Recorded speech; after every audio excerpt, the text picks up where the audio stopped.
Welcome back to Still Mind Path. We're all about navigating life through the lens of the Dharma. If you're looking for a calmer mind and a more meaningful life, make sure to subscribe so you never miss a video. Let's get right into it. If you find yourself feeling a little weary tonight, if sleep feels like a distant shore that you just can't quite reach, maybe the best thing to do is simply lie still.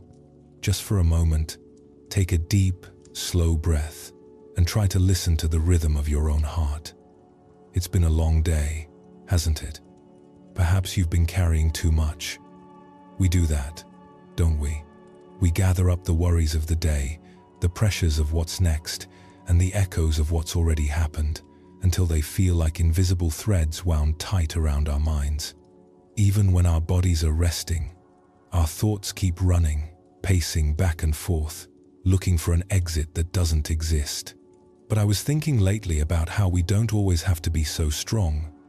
There's a certain kind of bravery in just letting the weight drop for a few hours.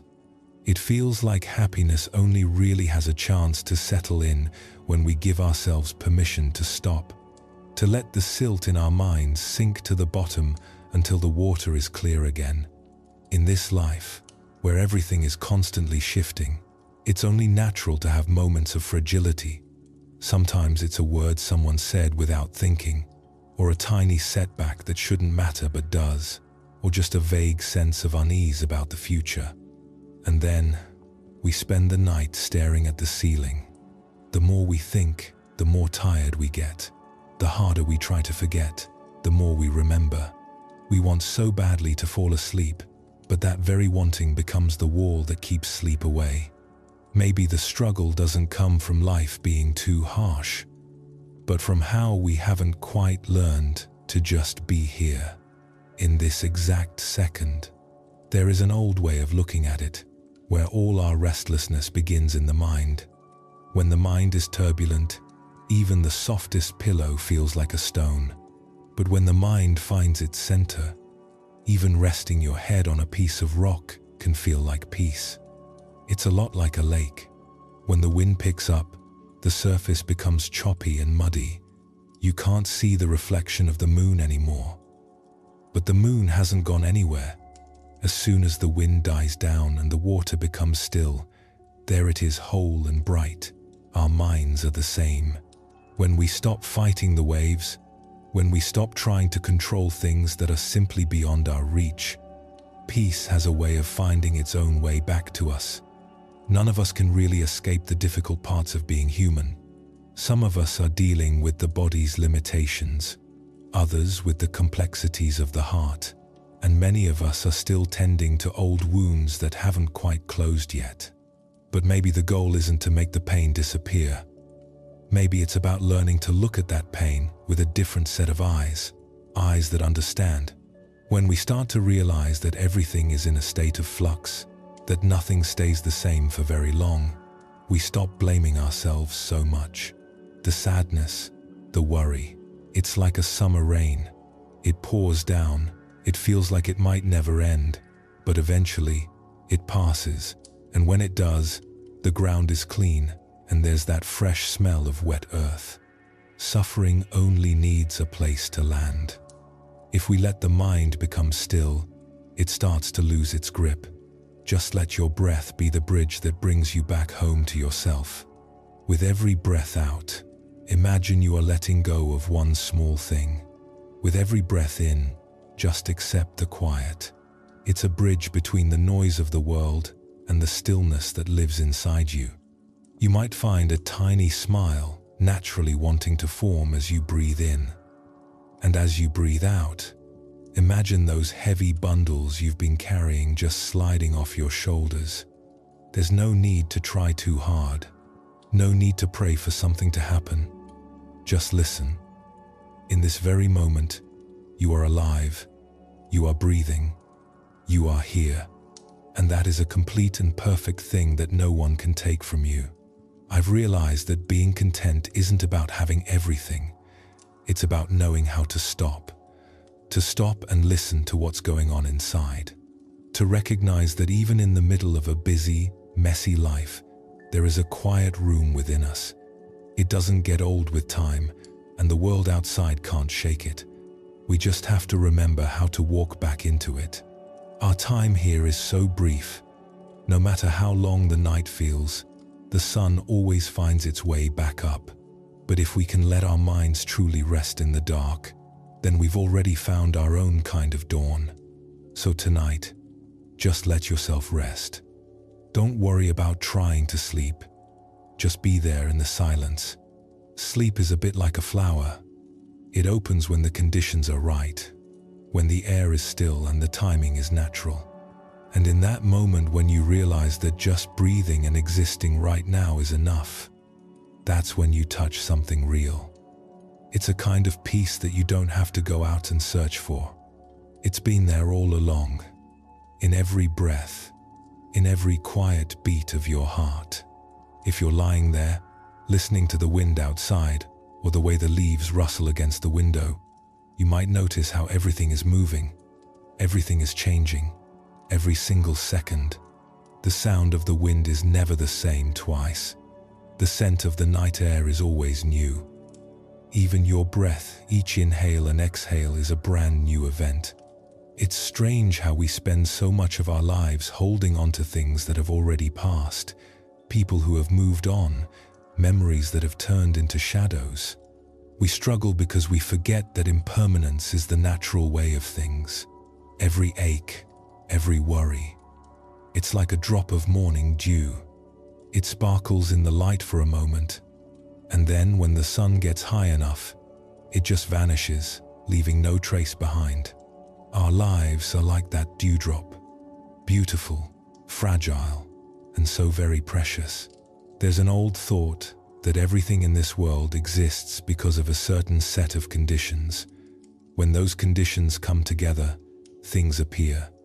When they drift apart, things fade. It sounds simple, but when you really sit with it, it changes how you see everything. We meet people because the conditions are right, and when those conditions change, no matter how hard we pull on the rope, things will shift. But because we don't always look at life through that lens of change, we hold on until our hands hurt. We fear losing things. We feel resentment when they go, and that's where the real pain starts. I think of all the people who have lost someone and can't find their way out of the fog, or those who lost what they owned and spend their days in regret, or those whose hearts were broken and decided never to open them again. But if we could see that nothing is ever truly lost, it just changes form, maybe the heart would feel a little lighter. Passing away isn't an end, it's just a continuation of a different set of conditions. Disappearing isn't vanishing, it's returning to the natural cycle of things. I remember hearing about a woman everyone called her Mrs. Two. She was well into her 70s, living by herself in a small house right by the river, where the sound of the water was like a constant lullaby. Her husband had been gone for over 10 years, but she kept this one old reed mat. It was the mat they had shared every night for a lifetime. It was frayed and worn, thin in places where you could see the individual fibers, but she wouldn't let it go. To her, it wasn't just something to sleep on. It was the warmth of a life lived together. It was the last physical place where his presence felt real. People told her to get a new one, something clean and fresh, but she'd just shake her head and say she was afraid she'd forget the dust of him. Then one night, a massive storm came through. The roof of her little house leaked badly, and the rain dripped right onto that old mat. By the time she found it, it was starting to fall apart in pieces. She sat there on the floor, watching the fibers unravel, and she just started to cry. Her tears mixed with the rainwater on her hands. She wasn't just crying for a piece of woven grass. She felt like a part of her history was being washed away. But then, in the middle of that grief, a different thought bubbled up. She remembered something an old teacher had told her, that things change, people leave, but the love stays behind in the heart. She sat there for a long time, just watching the rain slow down outside. She watched the drops slide off the banana leaves and vanish into the earth without a trace. And suddenly, she felt this strange, quiet peace. She realized that, just like those raindrops, everything has a time to arrive and a time to leave. You can't keep anything forever, and she realized her husband probably wouldn't want her to be this sad over a tattered mat. The mat was gone, but the love that was in her breath, in the way she sat by the river every evening. The next day, she went out and got a new mat. That first night, lying on the fresh straw, she didn't cry. She just closed her eyes and smiled, whispering into the dark as if he were right there. I understand now. Everything changes, but the love never goes away. It's such a simple story, but it's a big lesson. We hurt because we don't want to accept that things change. We clutch at the past because we're afraid of being lonely, not realizing that the clutching is what makes us feel heavy. When we accept the change, the heart gets light. When we let go, we find peace. Life is a river. The water that flows past never comes back, but new water is always arriving, endless and fresh. One thing leaves so that something else can be born. We need the shadows to understand the light. We need the parting to appreciate the reunion. We need the long night to truly value the morning. So, if there's something in your heart tonight that you're having trouble letting go of, maybe just try to sit with it for a second. Take a deep breath. Let your mind settle into the rhythm of your breathing. As you inhale, just notice that you are here, right now. As you exhale, let the sadness or the worry drift away with the air. It's the simplest way to practice letting go, to live in this changing world without being afraid of the change. Because change isn't something to fear. It's actually the magic of being alive. If nothing ever changed, flowers would never bloom, the rain would never fall, and a child would never grow up. Even the wounds in your heart, if things didn't change, they would never heal. Because of impermanence, suffering eventually has to end. Because of change, we can always start over. We can love again, and we can find a way to be okay. Maybe before you try to drift off, you can try something. Just sit or lie with your back straight, eyes closed, and let your whole body go soft. Imagine you're sitting by that river, where the water is moving gently and the breeze is soft. Let your thoughts be like leaves falling into the water, just floating away. If a sad thought comes up, don't try to push it away, but don't hold on to it either. Just give it a little nod. Acknowledge it's there, and let it float on down the stream. If you do that a few times, you might feel the weight in your chest start to lift. Everything becomes a bit quieter, like moonlight reflecting on still water. When the mind is quiet, sleep comes on its own. It's funny, when we finally understand that everything changes, we stop being so afraid of losing things. We start to see that everything has its own timing, its own reason for being here. People come into our lives for a reason, and they leave when that reason is finished. Things break, and that's just what things do.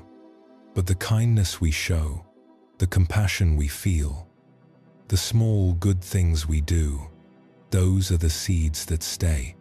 They wait in the soil of our hearts, ready to bloom when the time is right. So there's no need to hurt over what's gone, and no need to fear what's coming. Just try to live kindly, be content with what's here, and stay in this moment. When the heart is quiet, even a world that's constantly shifting starts to feel like a very peaceful place to be. You see, after every rain, there's a new light. The dew vanishes, but the sun is still there. The petal falls, but the fragrance lingers in the air for a while. People go, but the love stays behind. Nothing is ever really taken away. It just helps us see the value of what we have right now. So tonight, as you close your eyes, Let the worries dissolve into your breath. Don't worry about tomorrow, and don't grieve for what's already behind you. Just feel the warmth of being alive right now. You might find that the suffering is just a passing cloud. All it takes is one little spark of understanding to light up the whole room. And when you truly see that change is the very nature of life, that nothing is meant to stay forever, that's when you finally become free. Free from the weight, free from the fear. And then, sleep isn't something you're using to escape your anxiety. It becomes a peaceful returning to yourself, like Mrs. 2, lying on her new mat, smiling at the wind and the river, at the memories and the changes. Life might be short, but when the heart is at peace, every night feels like a quiet blessing. Sometimes, in the deep silence of the night, when you're just lying there, it feels like the room isn't actually quiet at all. Even if the house is still, there's a different kind of noise that starts to echo the sound of things left unfinished. The weight of worries we couldn't resolve during the day, or those old memories that still have a bit of a sting to them. It's a strange thing about the mind, isn't it? The more we try to force ourselves to forget, the more clearly those thoughts seem to appear. It reminds me of how we might hold on to a cup of hot water. At first, it's just warm, maybe even comforting. But if you keep gripping it, if you refuse to set it down, that heat starts to seep into your skin. It begins to burn. The longer you hold it, the more it hurts.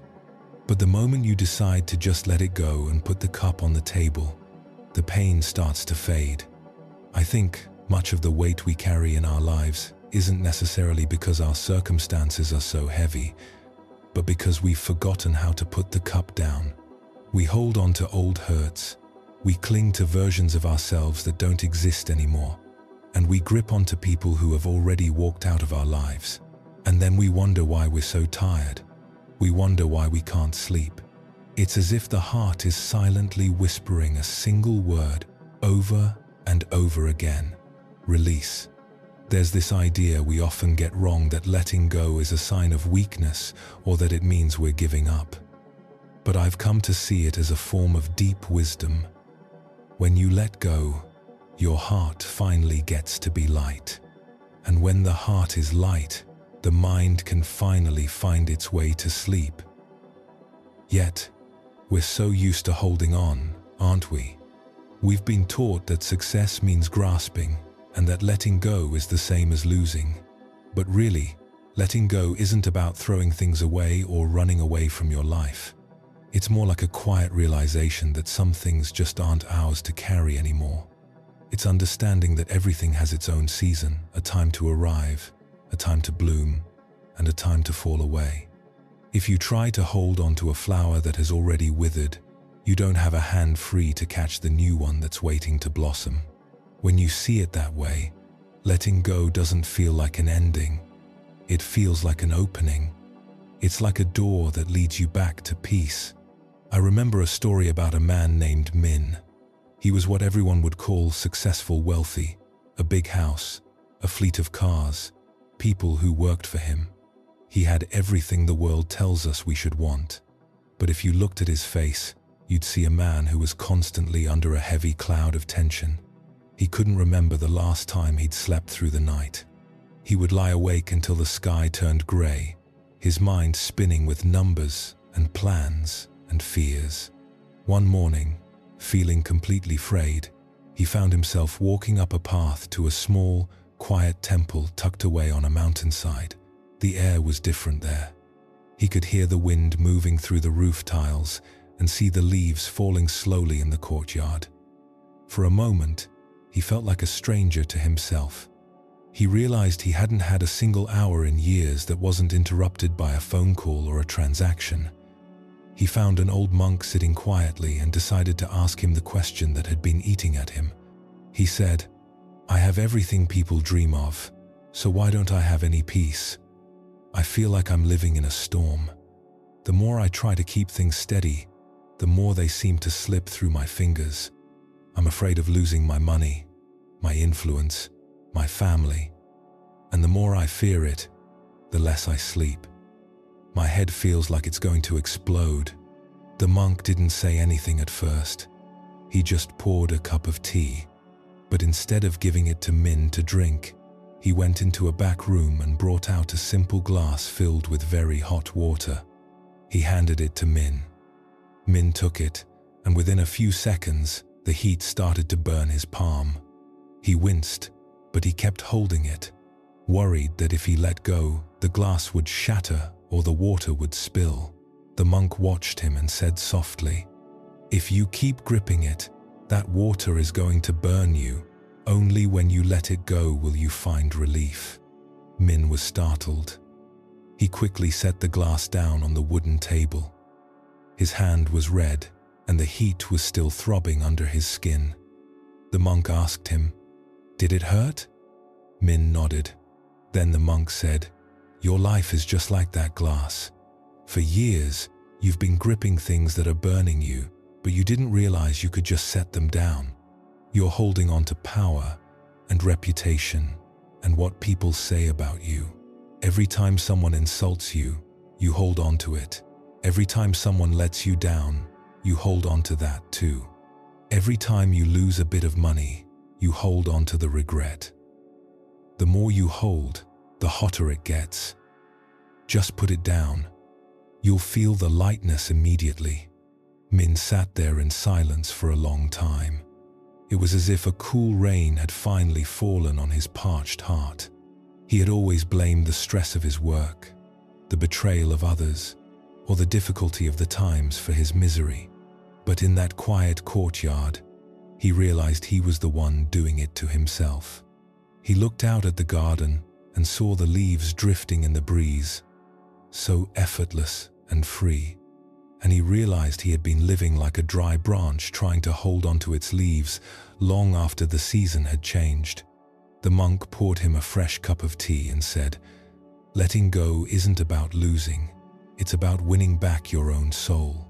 When you let go, you don't actually lose anything that truly belongs to you. You're just returning things to the world that were never meant to be kept. It's like setting down that glass of water. You didn't lose the water, you just saved your hand." From that day on, things started to shift for Min. He began to learn how to listen to his own breath. He started to learn how to set his work aside after the sun went down. At first, his mind was still noisy, the contracts and the plans would still circle like hungry birds. But every time that happened, he'd think of that hot glass of water and he'd smile to himself. He'd whisper, "Just set it down." And slowly, bit by bit, sleep began to return. His sleep wasn't a battle anymore, it was a homecoming. I wonder sometimes if we're all a bit like that. Maybe you're lying there tonight wondering why you feel so worn out even if you haven't been physically active. It's often because the mind is holding too many hot glasses of water. Maybe it's a comment someone made that hurt your feelings, or a memory you can't quite shake, or a relationship that ended a long time ago but you're still replaying the final scene. Every time we revisit those things with a sense of, "I wish it were different," we're just pouring more boiling water into our own hands. Letting go doesn't mean you have to forget. It just means you accept. It means you understand that everything happens for a reason, that every encounter is a lesson, and every loss is a chance to see what remains. When we stop blaming the world or blaming ourselves, we start to see the path toward peace. Perhaps we could try a small thing together right now. Wherever you are, just try to be very still. Close your eyes if they aren't already. Place your hands gently on your chest, or just let them rest by your side. Soften your shoulders. Let your heart soften too. Take a slow, deep breath in and feel that cool, fresh air filling your lungs. Then, breathe out as slowly as you can. As the air leaves your body, imagine you're letting out all the tension, all the old hurts, all the things you've been gripping so tightly. Let's do that a few more times. Inhale the quiet, exhale the hot water. With every breath, you're setting one more glass down on the table. Inhale a smile, exhale the need to control. If you do this regularly, you might notice your mind starts to clear. Your body starts to remember how to relax, and sleep begins to feel less like a chore and more like a gentle breeze blowing across a quiet field. When we learn to let go, we're really opening the door to our own freedom.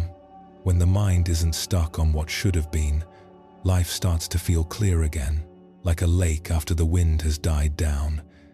The fear starts to fade, the envy disappears, and the constant worry about what we might lose just evaporates. We start to welcome whatever comes and say a quiet goodbye to whatever goes. That is where true freedom lives. People might tell you that letting go is about losing out, but I think it's actually about finding yourself again. Every time you refuse to carry a heavy thought into the night, you're coming a little closer to that quiet, peaceful center that's always been inside you. It's not about leaving the world behind. It's about living in the middle of it without letting it pull you under. It's about doing your work without being obsessed with the reward. It's about loving people without trying to own them. It's about giving your best and then leaving the rest to the universe. When you do your work with a quiet heart, things have a way of working themselves out. When you speak with kindness, people feel that peace in you. And when you face a loss with a sense of understanding, the pain doesn't have a place to take root. Just like that hot glass, the hand can only heal once you let go.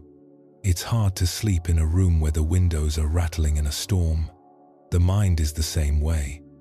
If it's full of if-onlys and why did theys, there's no room for rest. Letting go is like closing those windows. It lets the heart catch its breath. When you let go, the body gets strong again, the soul finds its rhythm, and one day you'll look back and realize that the things that used to hurt you were actually just teaching you how to be more at peace. So tonight, as you lie there, don't try to fight your thoughts. Don't try to force them to go away. Just acknowledge them, breathe with them, and then, very gently, imagine yourself putting them down, one by one. Don't worry about tomorrow yet. Don't worry about what's already gone. Just feel the life moving through you right now, warm and steady. Everything you're worried about, it will pass. Just like the rain, all you need is a little bit of light inside to see your way through. And when you really understand that letting go is the natural way of things, that nothing in this life was ever meant to be permanent, you'll find that you aren't afraid anymore. Sleep won't be an escape. It will be a return to the quiet, simple truth of who you are. Just like Min finding his way back to a restful night, or a leaf finally letting go of the branch to join the river. Life is a long journey, but when the heart is quiet, the path always feels a little more like home. There are these moments, usually late at night, when it feels like the whole world is just too loud. Not loud in the sense of shouting or traffic, but loud in a way that's much harder to escape. It's the digital hum of our lives, the constant pings, the glow of the screen on the nightstand, the endless stream of information that follows us even into our dreams. We've built these lives that are so incredibly complex, haven't we? We're more connected than ever, yet sometimes it feels like we're just wandering through a fog of our own making. We have more gadgets, more ways to save time, and more things to keep track of. But the one thing we seem to have less of is space. Just plain, simple space to breathe. I often wonder why we're so afraid of simplicity. We seem to believe that if we're not doing 3 things at once, we're somehow falling behind. But that constant motion, that running in place, takes a toll on the soul. It makes sleep feel like a luxury we haven't quite earned, or something we're too wired to actually experience. We lie there on these expensive, comfortable mattresses, but our minds are still back at the office, or scrolling through a news feed, or worrying about a text message we didn't quite know how to answer. There's a beautiful thought I came across recently, something about how a lake only reflects the moon when the water is perfectly still. If there's even a small ripple, The moon becomes distorted, broken into 1,000 jagged pieces. Our lives are like that lake. When we're constantly stirring the water with our plans and our anxieties, we lose the reflection of the peace that's already there. We keep trying to fix the reflection by stirring the water even more, not realizing that the only way to see clearly is to just stop, to let the silt settle, to be simple. I heard a story once about a family, let's call the father Mark. They lived in a house that was always bright, always buzzing. Every evening was a frantic race, televisions in different rooms, children on tablets, Mark answering work emails on his phone, his wife catching up on social media. They were all in the same house, but they were light years apart. They were connected to the whole world, but they weren't connected to each other. Then one night, there was a massive power outage. Suddenly, the screens went black. The humming of the refrigerator stopped.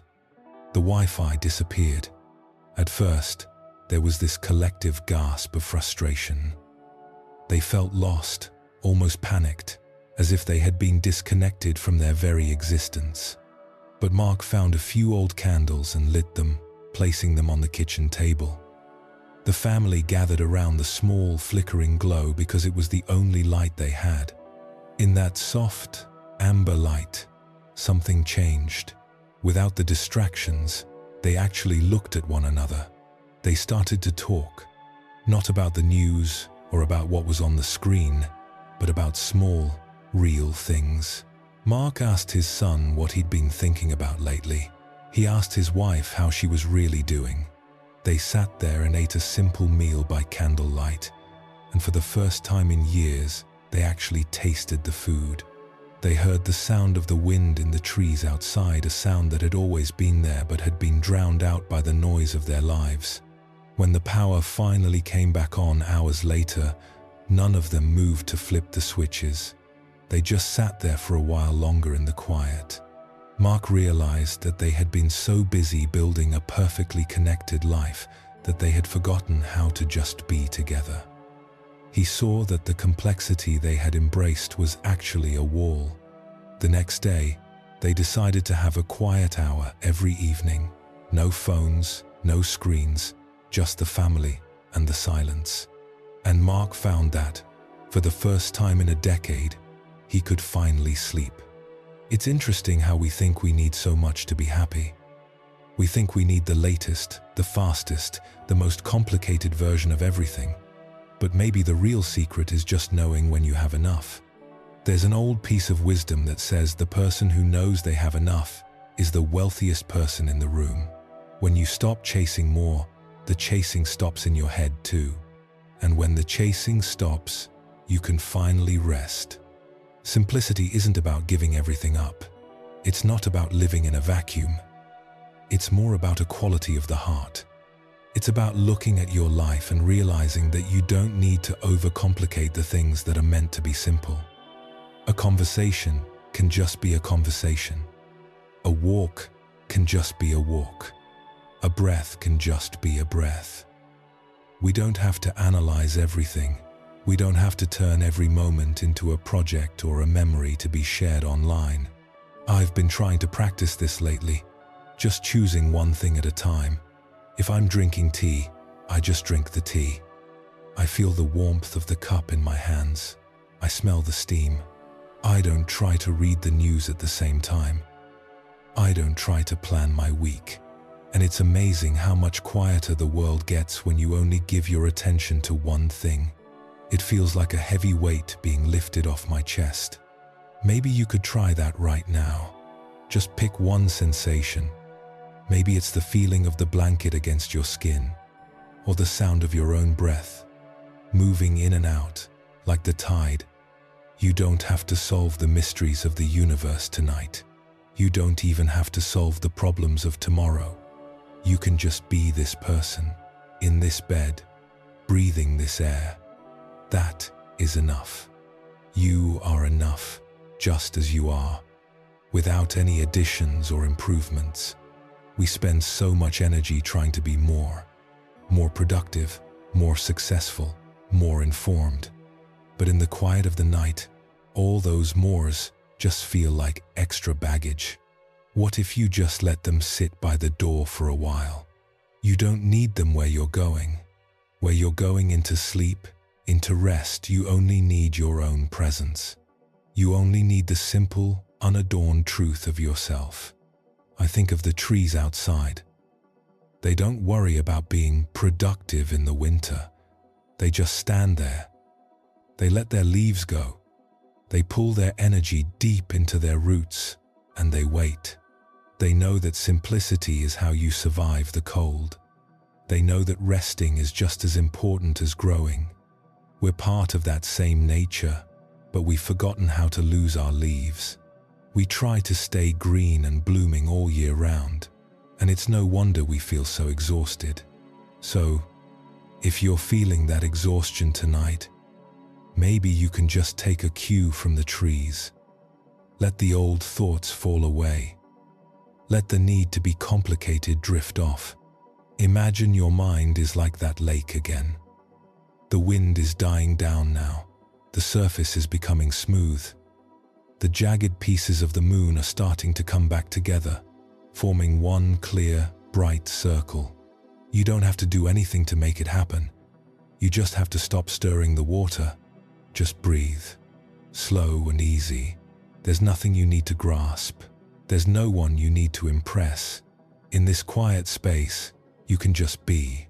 And maybe, in that being, you'll find that the simplicity you've been looking for was always right there, hiding underneath all the noise, just waiting for you to turn off the lights and listen. Perhaps that's where the real journey begins. Just one breath at a time. There's a specific kind of quiet that only happens after midnight, isn't there? It's when the distant hum of the freeway finally fades and even the house seems to settle into its bones. You lie there, and suddenly, the ticking of the clock on the wall sounds like a heartbeat. But it's in that silence that the other voices start to get louder. Not the noise of the world outside, but the noise we carry within ourselves. We spend so much of our day looking outward, reacting to emails, managing other people's expectations, navigating the moods of everyone around us, that we rarely take a moment to look at the one person we're actually living with, ourselves. It's easy to notice when someone else is being difficult or when the world feels unfair. We're experts at analyzing the flaws in our neighbors, our co-workers, or the way society is moving. But when the lights go out and it's just us and the ceiling, we're forced to face our own reflection. And sometimes that reflection is a bit heavy. We start to hear the echoes of things we said that we wish we could take back. We feel the weight of the times we weren't as kind as we wanted to be, or the moments we stayed silent when we should have spoken up. We carry these little regrets around like stones in our pockets, and by the time we lay down to sleep, our pockets are so full we can hardly move. I was thinking about a man I heard of once. Let's call him Arthur. Arthur was the kind of person everyone turned to. He was a retired teacher, the pillar of his neighborhood. Every evening, he had this ritual of lighting a small lamp on his front porch. He'd say it was for the people walking their dogs late at night, or for the neighbors coming home from a long shift, just so they'd have a little bit of light to guide them to their doors. He spent his whole life being that lamp for everyone else, offering advice, helping with repairs, being the steady hand. But one night, there was a glitch in the local grid, and the entire street went dark. No street lights, no porch lamps, nothing. Arthur sat on his front porch in the absolute pitch black, listening to the crickets and the wind in the oaks, and in that total darkness, a thought struck him that felt a bit like a cold breeze. He realized he had spent decades making sure everyone else's path was lit, but he had never really turned that light inward. He knew everyone else's struggles, but he hadn't spent much time looking at his own. Sitting there in the dark, he started to remember things from years ago. Moments of impatience with his children when they were small. The times he had been self-righteous in an argument with his wife. He had always told himself he was right, or that he was just doing his best. But in the silence of the blackout, he saw that he had been holding on to a lot of pride. He had been so busy being the good man that he hadn't allowed himself to be a human man, someone who makes mistakes and needs forgiveness. He realized his porch lamp had been bright, but the rooms inside his own heart were a little dusty, a little neglected. We're all a bit like Arthur, I think. We're so good at lighting the way for others, or at least judging the way others are walking, but we're often the last people to offer ourselves a bit of grace. We hold on to our own mistakes as if they're permanent parts of our identity, rather than just things that happened. There's an old perspective that says the most important person to forgive is actually yourself. Because if you're still at war with your own past, you can't ever really be at peace in the present. I've noticed that when I can't sleep, it's often because I'm replaying a highlight reel of my own failings. I treat my mind like a courtroom where I'm both the defendant and the judge is never particularly lenient. But what if we decided to just adjourn the court for the night? What if we acknowledged that we're all just works in progress? Maybe you can try that right now. Just lie there and take a very slow, soft breath. As you breathe in, try to acknowledge one thing you're holding against yourself. It doesn't have to be big. Maybe it's just the feeling that you didn't get enough done today. And as you breathe out, just whisper to yourself, "It's okay. I let it go." You don't have to be perfect to be worthy of rest. The trees don't apologize for losing their leaves, and the moon doesn't feel guilty when it's obscured by clouds. It just waits. It knows it's still there, whole and round, even if the world can't see it for a night. You are the same. Your value isn't tied to how well you performed today or how many items you checked off your list.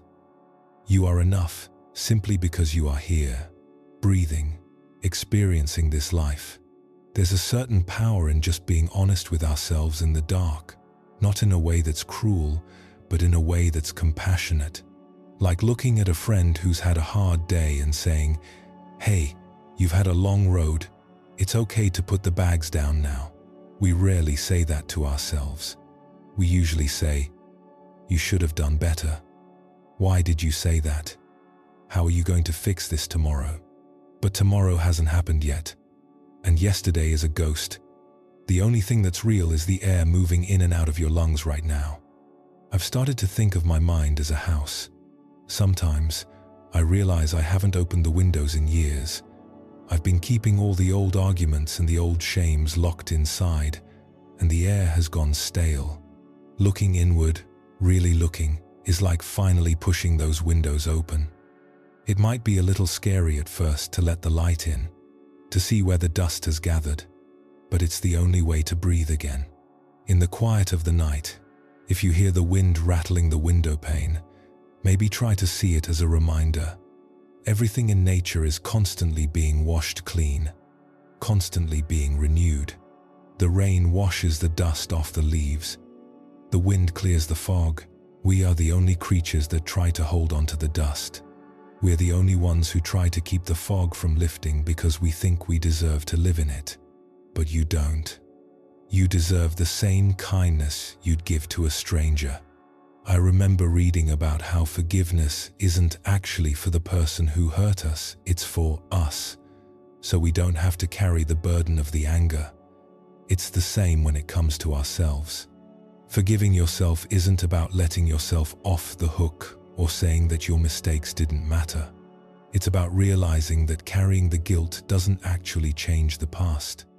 It just ruins the present. It's like trying to walk a marathon with a backpack full of lead. You can keep walking, but wouldn't it be better to just unbuckle the straps? Think about Arthur again. After that night in the dark, he didn't stop lighting his porch lamp. He still wanted to help his neighbors, but he started doing something else, too. Every morning, he'd sit in his favorite chair for 10 minutes and just breathe. He'd look at his own heart, with the same gentleness he used to look at his garden. He began to reach out to the people he had been proud with. He started saying, "I'm sorry, and I love you," a little more often. Not because he had to, but because he finally felt light enough to say it. He realized that when he forgave himself, he actually had more light to give to everyone else. Perhaps that's the real secret to a restful night. It's not about having a clear schedule. It's about having a clear heart. It's about being able to look at yourself, all the messy, imperfect, beautiful parts, and saying, "We're okay. We're doing our best." So, if your mind is still pacing the floors tonight, maybe just invite it to sit down for a moment. You don't have to solve anything right now. You don't have to fix your character or plan your redemption. You can just be. Let your breath be slow, like the tide coming in and out on a very calm shore. Imagine there's a small lamp inside you, right in the center of your chest. It's not a bright, harsh light. It's warm and soft, like a candle flame. Imagine that light is slowly expanding, moving through your body, touching all those places where you're holding on to tension, where you're holding on to regret.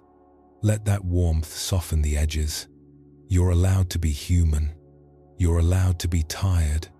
You're allowed to let go of the things you can't change. I think about the way the earth turns, how it moves from the heat of the day into the cool of the night without any effort at all. It just lets the sun go. It trusts that the light will return when it's time. We can trust that too. We can trust that who we are is deeper than what we've done. We can let the day go, with all its triumphs and all its stumbles. As you lie there, just feel the weight of your body against the bed. Let the bed hold you. You don't have to hold yourself up anymore. Just breathe. One breath at a time. The world is still turning. The stars are still there behind the clouds, and you are right where you need to be. Perhaps, in this stillness, you'll find that the forgiveness you've been looking for was never something you had to earn. It was just something you had to allow. I've been thinking lately about how some nights we just can't seem to put the day out. You know those nights where the room is dark, the house is quiet, but inside there are all these tiny flickers of fire still burning. Fires of what if, fires of I should have said, fires of how will I manage. We try to blow them out, but the more we focus on them, the more they seem to glow. It's as if the mind is a landscape that just won't settle into the shadows. And I've realized that for many of us, the reason we can't find sleep isn't because the world is too loud, but because we haven't quite found a way to let our own hearts go soft. We're still guarding something. We're still in a defensive crouch, even under the blankets. There's this beautiful idea that there is a kind of natural medicine for a restless mind, and it doesn't come in a bottle or a special soundtrack. It's actually something we carry inside us, though we often forget to look for it. It's just the simple presence of a kind heart. There's an old way of describing it that a person who lives with a sense of kindness is like someone walking through a garden after a rain. Even if they don't realize it, they carry the scent of the flowers with them wherever they go. And when they lie down at night, that scent is what they breathe in. I think we often underestimate how much our own internal weather affects our ability to rest. If we've spent the day being sharp or suspicious or caught up in the tangle of wanting more than we have, our inner atmosphere becomes heavy and humid. It's hard to breathe in that. But when we manage to spark even a tiny bit of genuine compassion, not for the sake of being good, but just because it's our natural state, everything starts to shift. It's like moonlight. Moonlight doesn't shout. It doesn't try to change the landscape. It just shines. And in that shining, the sharp edges of the world become a little more blurred, a little more gentle. I heard a story once about a boy named Leo. He lived in a small, weathered town where the winters were long and the rain always seemed to have a bit of a bite to it. Leo wasn't anyone special, just a kid with a worn-out backpack and a bike that squeaked. His family didn't have much. His father worked late shifts at the mill, and his mother spent her days mending what others had thrown away. One afternoon, on his way home from school, the sky just opened up. Leo had this old, oversized umbrella his mother had saved up to buy him, and he was tucked under it, watching the puddles. By the side of the road, he saw an old woman. She was hunched over, clutching a bag of scrap metal and old bottles she had collected to trade for a few cents. She was soaked through, her grey hair plastered to her face, shivering in the downpour. Leo didn't really think about it. He didn't weigh the pros and cons. He just walked over and held his umbrella over her. They didn't talk much. The rain was too loud on the fabric of the umbrella, but he walked her all the way to the little shack where she lived. When they got there, she just touched his hand and said, "Thank you, son. It's cold out here, but you've made my heart feel warm. People with kindness in them, they carry their own light." Leo rode the rest of the way home, getting soaked himself, but he said that night was the best sleep he'd had in his entire life.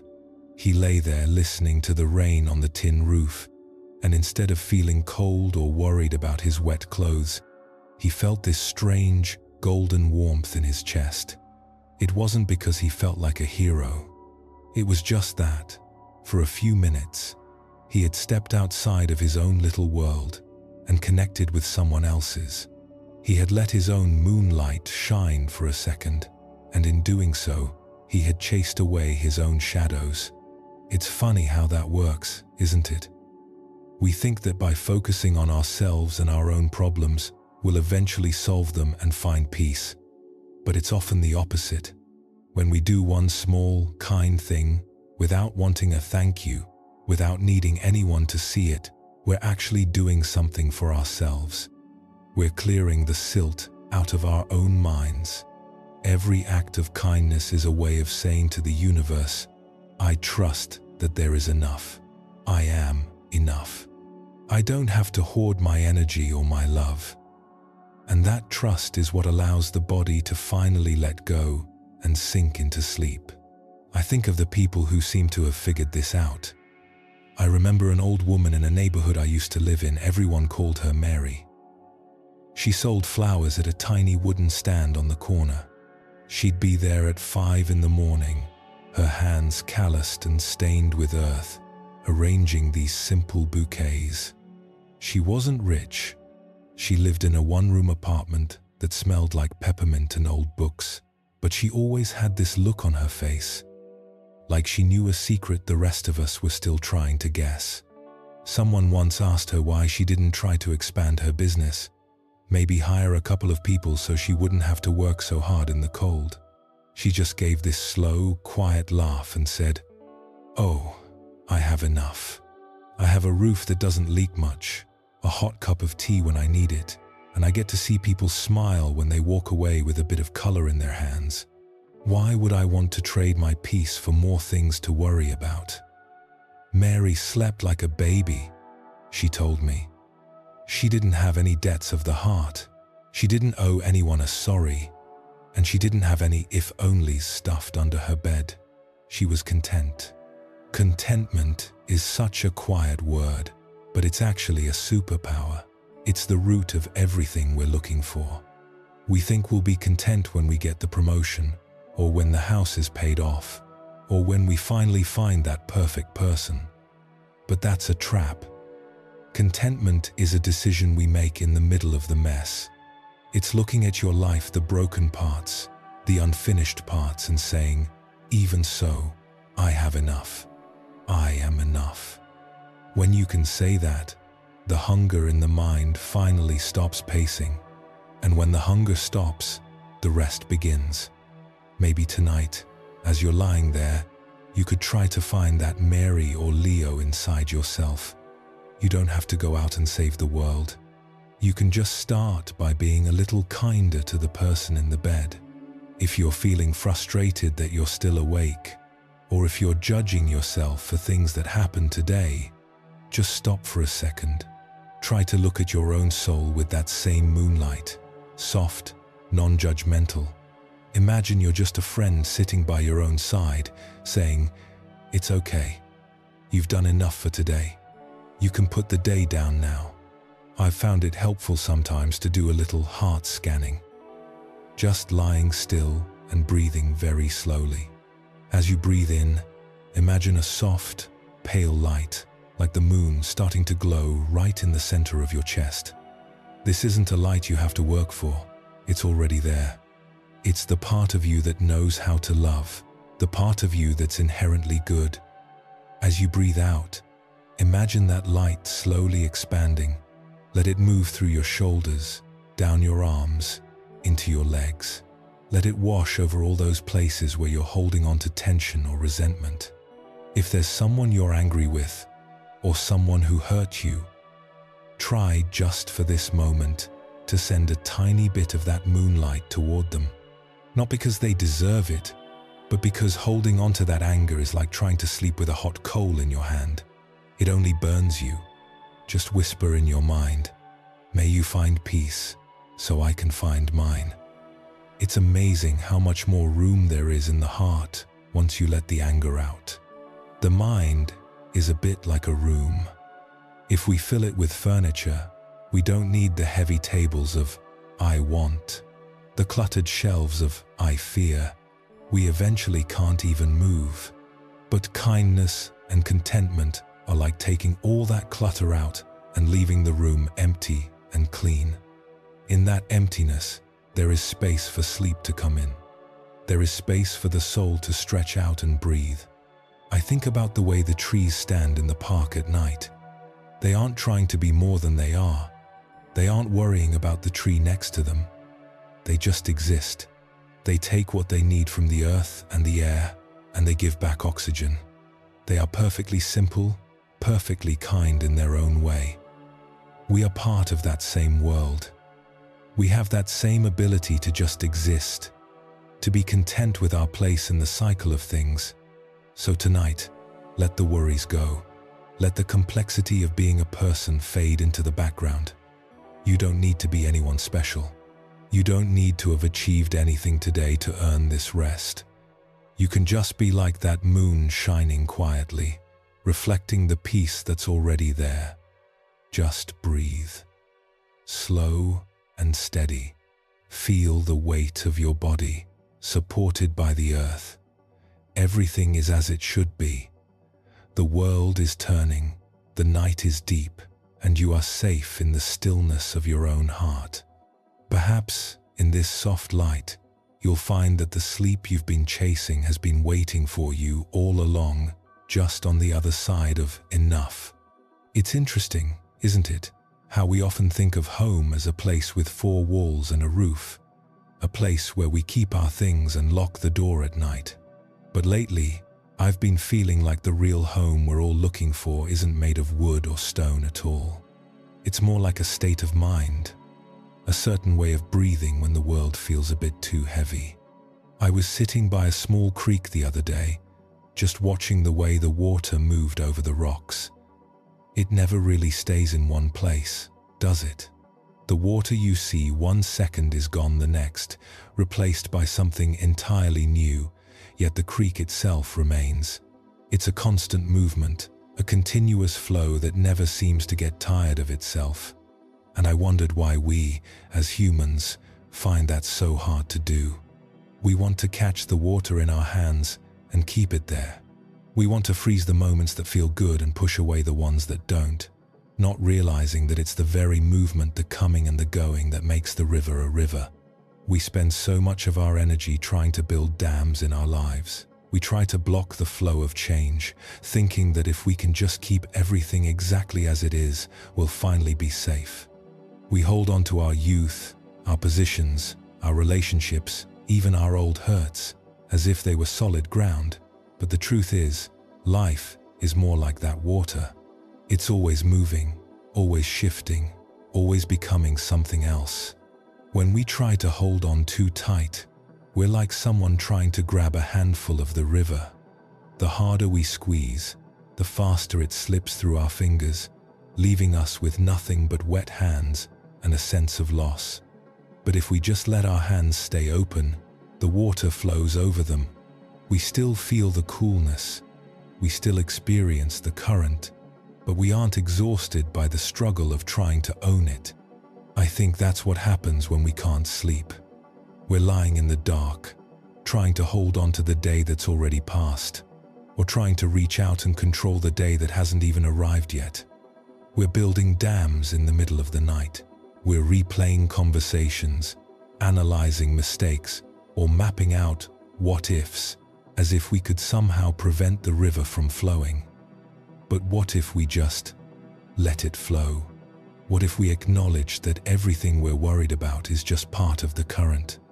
The sadness, the joy, the confusion, the clarity, they're all just different ripples on the surface. None of them are permanent. None of them are the whole river. There's a quiet kind of relief in realizing that we don't have to be the masters of the flow. We can just be the ones who watch it. I've started to think of my thoughts as visitors passing through a house. Some are pleasant, like a friend bringing a gift. Others are a bit more difficult, like a grumpy guest who complains about the weather. But they're all just visitors. They aren't the house itself. I don't have to invite the grumpy ones to stay the night. I don't have to give them a room in my heart and let them keep me awake. I can just acknowledge them at the door, say, "I see you're here," and then let them walk out the back. It feels like we're always waiting for some final answer, some moment where everything will finally be settled and we can breathe. But maybe the settling is actually just the acceptance that nothing is ever truly finished. The water keeps coming. The seasons keep turning. I was talking to an old gardener once, a man who had spent 50 years tending to the same patch of earth. He told me that he used to get so upset when the frost would kill his favorite flowers, or when a storm would knock down a branch he'd carefully pruned. He spent years fighting nature, trying to force the garden into a state of permanent perfection. But then, he said, he reached a point where he just stopped fighting. He realized that the garden wasn't a product. It was a process. The dying back in the winter was just as important as the blooming in the spring. The loss was just a clearing of the way for something new to grow. He told me, once I stopped trying to make the garden stay still, I finally started to enjoy it. I stopped seeing the dead leaves as a failure and started seeing them as food for the soil. I've been carrying that thought with me. What if our failures and our losses are just food for the soul? What if the things we think we've lost are just being composted into the wisdom we'll need for tomorrow? It takes the sting out of it, doesn't it? It makes the impermanence of things feel less like a threat and more like a gentle promise. A promise that no matter how dark the night is, it's already moving toward the morning. Perhaps we could just try to be like that gardener for a moment, just lying here, in the garden of our own lives. You don't have to prune anything tonight. You don't have to plant anything or pull any weeds. You can just let the garden be exactly as it is. If there are withered leaves, let them be. If there are flowers just beginning to bud, let them be. Take a slow, deep breath and feel the air moving through you. It's new air. It's never been in your lungs before. And as you let it out, it goes back to the world, making room for the next breath. It's a perfect, simple exchange. No grasping, no holding, just a constant, quiet flow. It occurs to me that we often feel lonely because we think we're separate from that flow. We think we're a solid me standing on the bank, watching the world go by. But we are the water.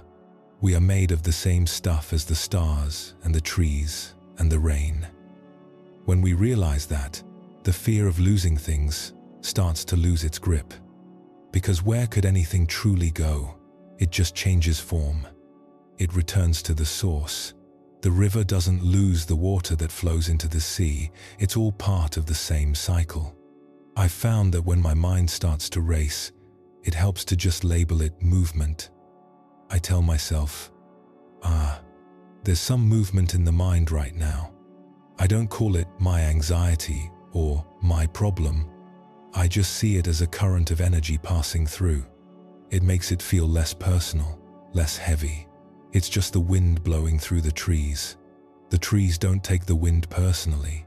They just bend, let it pass, and then stand still again. Maybe you can feel that stillness right now, hiding just underneath the surface of your thoughts. It's always there, like the deep, quiet water at the bottom of the river that stays calm even when the surface is tossing. Just sink into that. Let the surface be as it is. Let the thoughts drift by like bits of wood or fallen leaves. You don't have to reach out and grab any of them. You don't have to find out where they're going. Just breathe, softly, naturally. You might notice that your body knows exactly how to do this without you even trying. Your heart is beating, your lungs are expanding, your blood is moving all on its own. You are being lived by life itself. There's a tremendous peace in that, isn't there? The realization that you don't have to hold the world together. You don't even have to hold yourself together. You can just let the current carry you for a while. There's no hurry. There's no destination you need to reach tonight. You've already arrived. You're here, in the heart of the flow, exactly where you're supposed to be.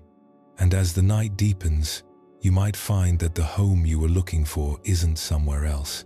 It's right here, in this breath, in this stillness, in this quiet acceptance of the way things are. It's like the river finally reaching a wide, calm stretch where the water slows down and reflects the entire sky. Everything is included.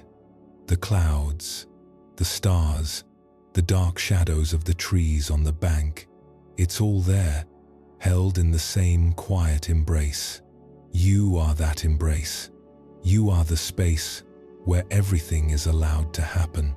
So just let the day go. Let the river take it. It's already far downstream now, moving toward the sea. And in its place, there is just this moment, this breath, this quiet. Perhaps, as you drift closer to that silence, you'll find that the rest you've been seeking isn't a place you go to. It's just the stillness that remains when you stop trying to swim against the stream. Sometimes I think about how we can be physically comfortable lying in a soft bed, the temperature just right, and yet there's a tightness in the chest that won't go away. It's like we're holding onto a secret that even we don't fully want to admit to. It's those nights when you're listening to the rain on the roof or the distant sound of a car passing by, and suddenly a face or a conversation from years ago pops into your mind, and with it comes that old, familiar heat of resentment, a tiny spark of anger that never quite went out. We tell ourselves we've moved on, that we've forgotten, but the body remembers. It holds onto those old wounds, those unspoken words, those moments where we felt we were treated unfairly, as if they happened just 5 minutes ago. It's a heavy thing to carry, isn't it? To lie in the dark and realize that you're still arguing with someone who isn't even in the room. You're still trying to prove your point to a ghost. I've realized that we often keep these fires burning because we think that by staying angry, we're somehow protecting ourselves. We think that if we let go of the resentment, we're letting the other person win. But when you're the one lying awake at 3 a.m. with your heart racing and your mind spinning, it's pretty clear who's losing. The other person is likely sleeping soundly, completely unaware of the storm they've left behind in your head. There's an old piece of wisdom that compares holding on to anger to grasping a hot coal with the intent of throwing it at someone else. You're the one who gets burned. The longer you hold it, the deeper the scar. I've spent a lot of my own nights clutching those coals, thinking that if I just held on long enough, things would somehow become fair again. But life doesn't always work that way. Sometimes the only way to stop the burning is to just open your hand. Not because the other person deserves your forgiveness, but because you deserve to sleep. You deserve to have a heart that isn't scorched. I was thinking about a story I heard from a small town not far from here. It was about two neighbors, let's call them Thomas and Elias. They had lived next to each other for nearly 40 years. In the beginning, they were close. They shared tools, watched each other's houses, and their kids grew up playing in the same patch of woods between their properties. But then, something happened. It started with something small, a dispute over where a fence should be built, a few inches of dirt that shouldn't have mattered, but words were said that couldn't be unsaid. Pride stepped in, and the fence became a wall. For 20 years, they didn't speak. If they saw each other in the driveway, they'd look the other way. They spent 2 decades tending to their own bitterness, growing it like a hedge that eventually blocked out the sun.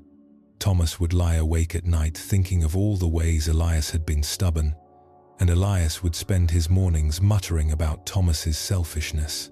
That little strip of land sat empty and overgrown because neither would touch it, afraid of what the other might say.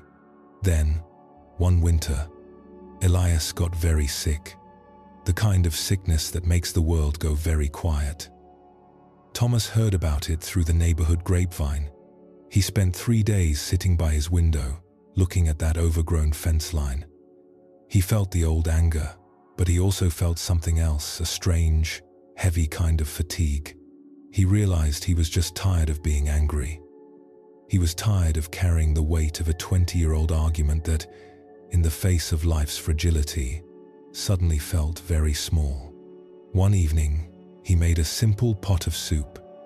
He walked over to Elias's house, a walk that took 30 seconds, but felt like 1,000 miles, and he knocked on the door.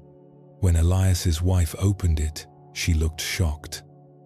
Thomas just handed her the soup and said, "I heard he was under the weather. Tell him the fence doesn't matter." A few days later, Elias sent word back. He said, "I'm tired too, Thomas. Let's just let the grass grow." They didn't become best friends again, not exactly, but the air between their houses changed. The wall was gone, and Thomas said that for the first time in 20 years, he slept through the night without waking up once. It's a simple story, maybe even a common one, but it makes me wonder how many of us have those fences inside us. How much energy are we using up every day just to keep a grudge alive? We think we're being strong by not forgiving, but maybe the strongest thing a person can do is to finally say, "I'm done with this weight." I read somewhere that within every human being, there are 2 different streams of water. One is the muddy water of our anger and our disappointments. When we focus on our hurts, that water rises. It gets cloudy and turbulent, and it's hard to see anything clearly. But the other stream is the clear water of compassion.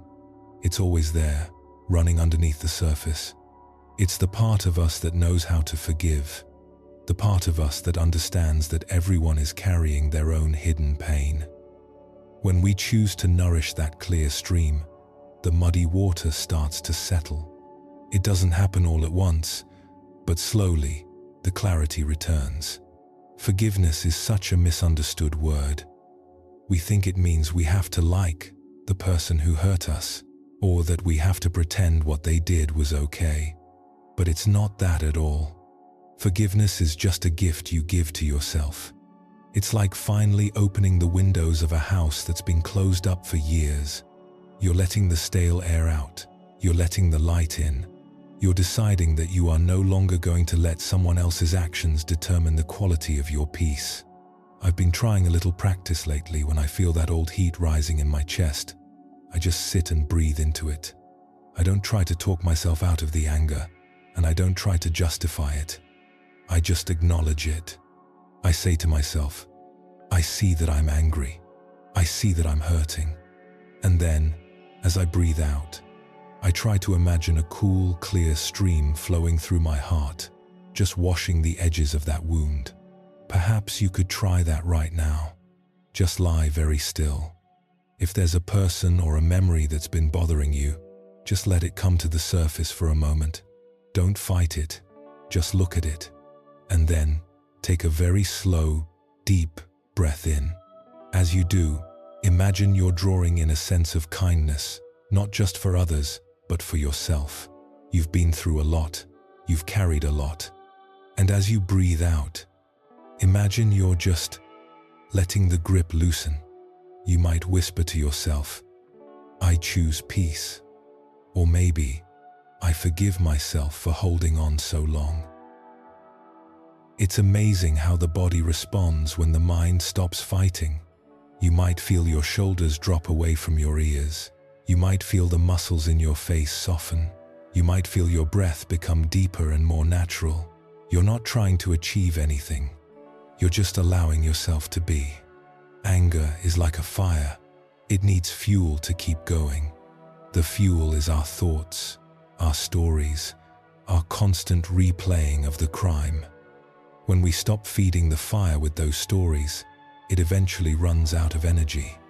It becomes embers, and then it becomes ash, and then the wind just carries it away.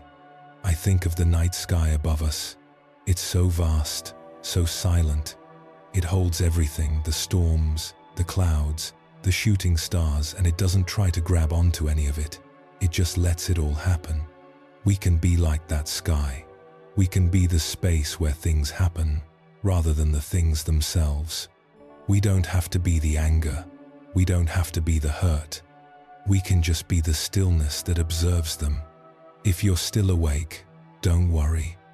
Don't let the fact that you're awake become another thing to be angry about. Just be here with the silence.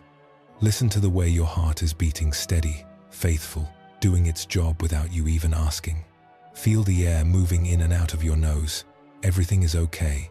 The world is still turning. The people you're upset with are just human beings, as flawed and as lost as any of us. Maybe the reason we find it so hard to forgive is that we forget how much we all need to be forgiven. We're all just walking each other home, as they say, and sometimes we trip over each other. Sometimes we step on each other's toes. But if we spend all our time looking at our feet and complaining about the pain, we miss the beauty of the walk. So tonight, just let the fence go. Let the hot coal drop. Imagine your heart is like that clear stream, flowing over the rocks, never getting stuck, always moving towards something bigger and more peaceful. There's a kindness in the universe that's waiting for you to notice it. It's in the way the moon doesn't ask for anything in return for its light. It's in the way the earth holds you up, no matter what you've done or said today. Just breathe, softly, slowly. You are safe. You are allowed to let go. You are allowed to find rest. Perhaps, in this very moment, you can feel the muddy water starting to clear. Just one breath, one quiet heartbeat at a time. It's a strange thing, isn't it? How we can have so much in our hands, everything we thought we wanted, everything we were told would make us feel secure, and yet there's still this nagging feeling, like a draft coming from a window you can't quite find. You lie there in the dark, surrounded by the things you've worked so hard for, but there's this persistent sense that you're still missing a piece of the puzzle. We spend so much of our lives chasing after more success, more comfort, more recognition, thinking that once we hit a certain milestone, the restlessness will finally stop. But I've noticed that the more we gather, the more we seem to worry about keeping it all from slipping away. I've been thinking about this idea of knowing enough. It sounds so simple, almost too simple for the complicated world we live in. We're taught from the time we're children that more is always better, that standing still is the same as falling behind. But what if the real root of our unease isn't that we don't have enough, but that we haven't learned how to stop? There's an old image of a heart being like a well. For most of us, that well has no bottom. No matter how much love, or money, or praise we pour into it, it never fills up. We just keep pouring, and the water just keeps falling into the dark. And we wonder why we're so thirsty. We wonder why we're so exhausted at the end of the day, even if we haven't moved a muscle. I think that's why so many of us find sleep so difficult. We're lying there, but our minds are still out there in the world, trying to fetch more water for a well that can't be filled. We're calculating for tomorrow, comparing ourselves to the person next door, or fearing that what we do have isn't quite enough to protect us from whatever might happen next. It's like an engine that never shuts off, constantly idling, burning fuel even when the car is parked in the garage. There's a different kind of wealth, though, isn't there? It's a wealth that doesn't show up on a bank statement or in the car you drive. It's the wealth of a heart that has learned to say, "This is enough." I remember a woman I used to see at a local weekend market. Let's call her Clara. Clara wasn't selling anything fancy. She just had a small table with some fruit from her own garden, mostly apples and a few baskets of berries, and maybe some jars of honey she'd gathered. She'd be there every Saturday, sitting on a wooden stool, wearing a faded sun hat, just smiling at the people passing by. She didn't have a flashy sign. She didn't try to pull people in or convince them that her apples were better than the ones at the big grocery store. She just sat there, looking perfectly content, as if there were nowhere else in the entire world she'd rather be. One day, I saw a businessman stop by her table. He was dressed in a sharp suit, checking his watch every 30 seconds, clearly in a hurry. He bought a bag of apples, and as he was waiting for his change, he looked at her little setup and said, "You know, if you got a bigger plot of land and maybe hired a couple of kids to help you, you could sell 5 times this much. You could even start a delivery service. You'd make a lot more money." Clara just looked at him with these quiet, bright eyes and gave a little shrug. She said, "But I already have enough. I have a garden that feeds me, a house that keeps me dry, and I have enough time in the evening to sit on my porch and watch the birds. If I had 5 times as many apples, I'd have 5 times as much work, and I wouldn't have time for the birds. Why would I want to trade my peace for more work?" The man looked at her like she was speaking a language he'd never heard before. He took his apples and walked away, still checking his watch, but I noticed he slowed down a little as he reached the end of the row. I think she had planted a seed in his mind, even if he wasn't ready to let it grow just yet. Clara wasn't being lazy, she was being wise. She understood that every more comes with a price. And usually, that price is our own time and our own peace of mind. I've been trying to hold on to that image of Clara whenever I feel that familiar itch to do more or be more. I realize that contentment isn't about having a certain amount of things. It's about a certain quality of the soul. It's the ability to look at your life, even with all its imperfections, even with the bills that still need to be paid and the chores that aren't finished, and say, "Right now, in this breath, I have what I need." When you can say that, something amazing happens. The hunger in your mind starts to quiet down. You stop comparing your life to the glossy images on a screen. You stop feeling like you're failing just because you're not constantly moving. You realize that you're like a tree. A tree doesn't worry about whether it's growing as fast as the one next to it. It doesn't fret about having enough leaves. It just takes what the earth gives, reaches for the sun, and stands its ground. It's perfectly, effortlessly enough. Maybe tonight, as you're lying there, you can try to invite a little of that Clara energy into the room. You don't have to plan for next year right now. You don't even have to plan for tomorrow morning. Just look at this exact moment. You have a bed to lie on. You have the air moving in and out of your lungs. You have the quiet of the night. If you can truly feel the value of those things, you're already wealthier than the person who has everything but can't find a second of peace. I found it helpful to practice a little bit of gratitude right before I close my eyes. Not for the big things, but for the tiny, invisible ones. I'll think, "I'm grateful for the way the pillow feels against my ear. I'm grateful for the warmth of the blanket. I'm grateful that I don't have to be anywhere else but right here. When you focus on what you do have, the parts of you that feel lacking start to shrink. It's like turning on a light in a dark room. The shadows don't disappear, but they lose their power to scare you. There's a deep kind of rest that comes from realizing that you don't have to prove anything to anyone tonight. The world can wait. The problems can wait. You've done your part for today. Even if you feel like you didn't do enough, maybe the real task was just to get through the day with a little bit of kindness in your heart. And if you manage that, then you've succeeded. I think of the river again. The river doesn't try to be an ocean. It's perfectly happy being a river. It flows over the rocks. It winds through the valleys. It moves at its own pace. It doesn't look back and wish it had been wider or faster.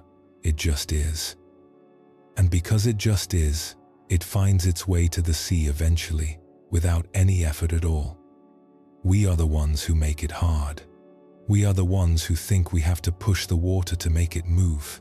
So, what if you just let the water move on its own for a while? What if you trusted that you are being carried? You might feel your body starting to get a little heavier, a little more relaxed. That's just the tension leaving your muscles as the mind stops its chase. It's okay to let go of the more. It's okay to be small. It's okay to be exactly who you are, with your messy thoughts and your unfinished dreams. In the eyes of the universe, you are already complete. You are a part of this whole beautiful, changing world, as necessary as the stars or the wind. As the night gets deeper, just stay with your breath. Let it be your anchor. If your mind starts to wander back to the well, back to the things you think you're missing, just gently bring it back. Tell it, not now, we have enough. Feel the coolness of the air as it enters your nose and the warmth as it leaves. It's a gift every single time. Perhaps, if we can learn to be content in the dark, we'll find that the light we've been looking for was never outside of us at all. It was just waiting for the noise to stop so it could finally be seen. Like a quiet moon reflecting in a still pool, just waiting for us to stop stirring the water. I think there's a moment late in the night when the cars have all disappeared from the street and the neighborhood seems to be holding its breath, where the quiet actually starts to feel a bit heavy. It's not just the absence of sound. It's as if the silence is a mirror, and when we lie there with nothing to do and nowhere to go, we're finally forced to look into it. Most of the time, we're so busy reacting to the world, answering the phone, fixing things for others, navigating the moods of everyone around us that we rarely take a moment to look at the one person we're actually living with, ourselves. We're experts at analyzing what's wrong with the neighbors or why a coworker is being difficult. But when the lights go out, it's just us and the ceiling, and that can be a little bit intimidating, can't it? It's easy to look outward and find someone to blame for how we're feeling. We look for a reason for our restlessness in our schedules, our bosses, or the state of the world. But I've been realizing lately that so many of the fences we stumble over are the ones we've built inside our own hearts. We carry these little pockets of tension, old arguments we're still winning in our heads, or the times we weren't as kind as we wanted to be, and we keep them locked away in a dark corner of the mind. We think that by ignoring them, they'll just vanish. But they don't. They just wait for the quiet of the night to start whispering. I heard a story once about a man named Philip.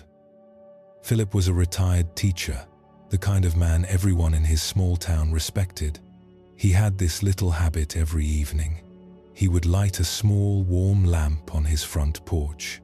He said it was for the people walking home late from the train station, or for the neighborhood kids who might be afraid of the dark. He spent his whole life being that lamp for everyone else, offering advice, being the steady hand, the one person you could always count on to be right. But one night, there was a major glitch in the power grid, and the entire town went dark. No street lights, no porch lamps, nothing but the stars and the deep, ink-black silence. Philip sat on his porch in that total darkness, listening to the crickets and the wind moving through the old oak trees.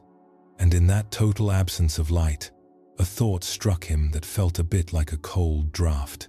He realized he had spent decades making sure everyone else's path was lit, but he had never really turned that light inward. He knew everyone else's struggles, but he hadn't spent much time looking at the dust in his own rooms. Sitting there, he started to remember things he hadn't thought about in years. He remembered moments of unnecessary sharpness with his children when they were small. He remembered times he had been self-righteous in an argument with his wife, holding on to his rightness like a weapon. He had always told himself he was just being a good teacher or a firm father. But in the silence of that blackout, he saw that he had been holding on to a lot of pride. He had been so busy being the good man that he hadn't allowed himself to be a human man, someone who makes mistakes and needs to ask for grace. He realized his porch lamp had been bright, but the rooms inside his own heart were a little cluttered, a little neglected. We're all a bit like Philip, I think. We're so good at lighting the way for others, or at least judging the way others are walking, but we're often the last people to offer ourselves a bit of genuine honesty. We hold on to our mistakes as if they're permanent parts of who we are, rather than just things that happened along the way. I've noticed that when I can't sleep, it's often because I'm treating my mind like a courtroom. I'm the defendant, I'm the prosecutor, and I'm also the judge. And let's be honest, that judge is never particularly lenient. We replay the evidence of our stumbles over and over until we're too exhausted to even close our eyes. But what if we just adjourn the court for the night? What if we acknowledge that we're all just works in progress? I've been trying this lately, just lying there and taking a very slow, soft breath. As I breathe in, I try to acknowledge one thing I'm holding against myself. Maybe it's just the feeling that I didn't get enough done today. And as I breathe out, I try to say, I see you. It's okay. We're still learning. There's a certain power in just being honest with yourself in the dark. Not in a way that's cruel, but in a way that's compassionate. Like looking at a friend who's had a long, hard day and saying, hey, you've carried enough for one day. It's okay to put the bags down now. We rarely say that to ourselves. We usually say, you should have been faster, you should have been smarter, why did you say that? But in the quiet, we can start to see that those shoulds are just more invisible threads winding us tighter.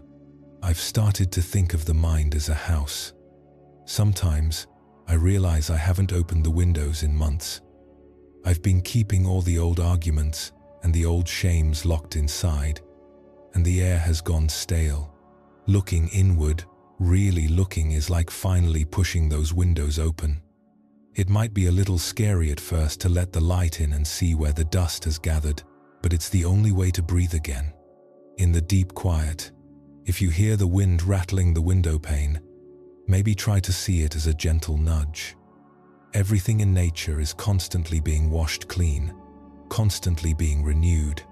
The rain washes the dust off the leaves, the wind clears the fog. We are the only creatures that try to hold on to the dust. We're the only ones who try to keep the fog from lifting because we've convinced ourselves we deserve to live in it. But you don't. You deserve the same kindness you'd give to a stranger on a rainy night. I remember reading somewhere that forgiveness isn't about saying what happened was okay, it's just about deciding that you aren't going to carry the weight of it anymore. It's like unbuckling a heavy backpack at the end of a long hike. You don't have to forget the hike happened, but you don't have to sleep with the backpack on. Forgiving yourself is just realizing that carrying the guilt doesn't actually change the past, it just ruins the present. It's like trying to run a race while looking over your shoulder. You're bound to trip on what's right in front of you. Think about Philip again. After that night in the dark, he didn't stop lighting his porch lamp. He still wanted to help his neighbors, but he started doing something else, too.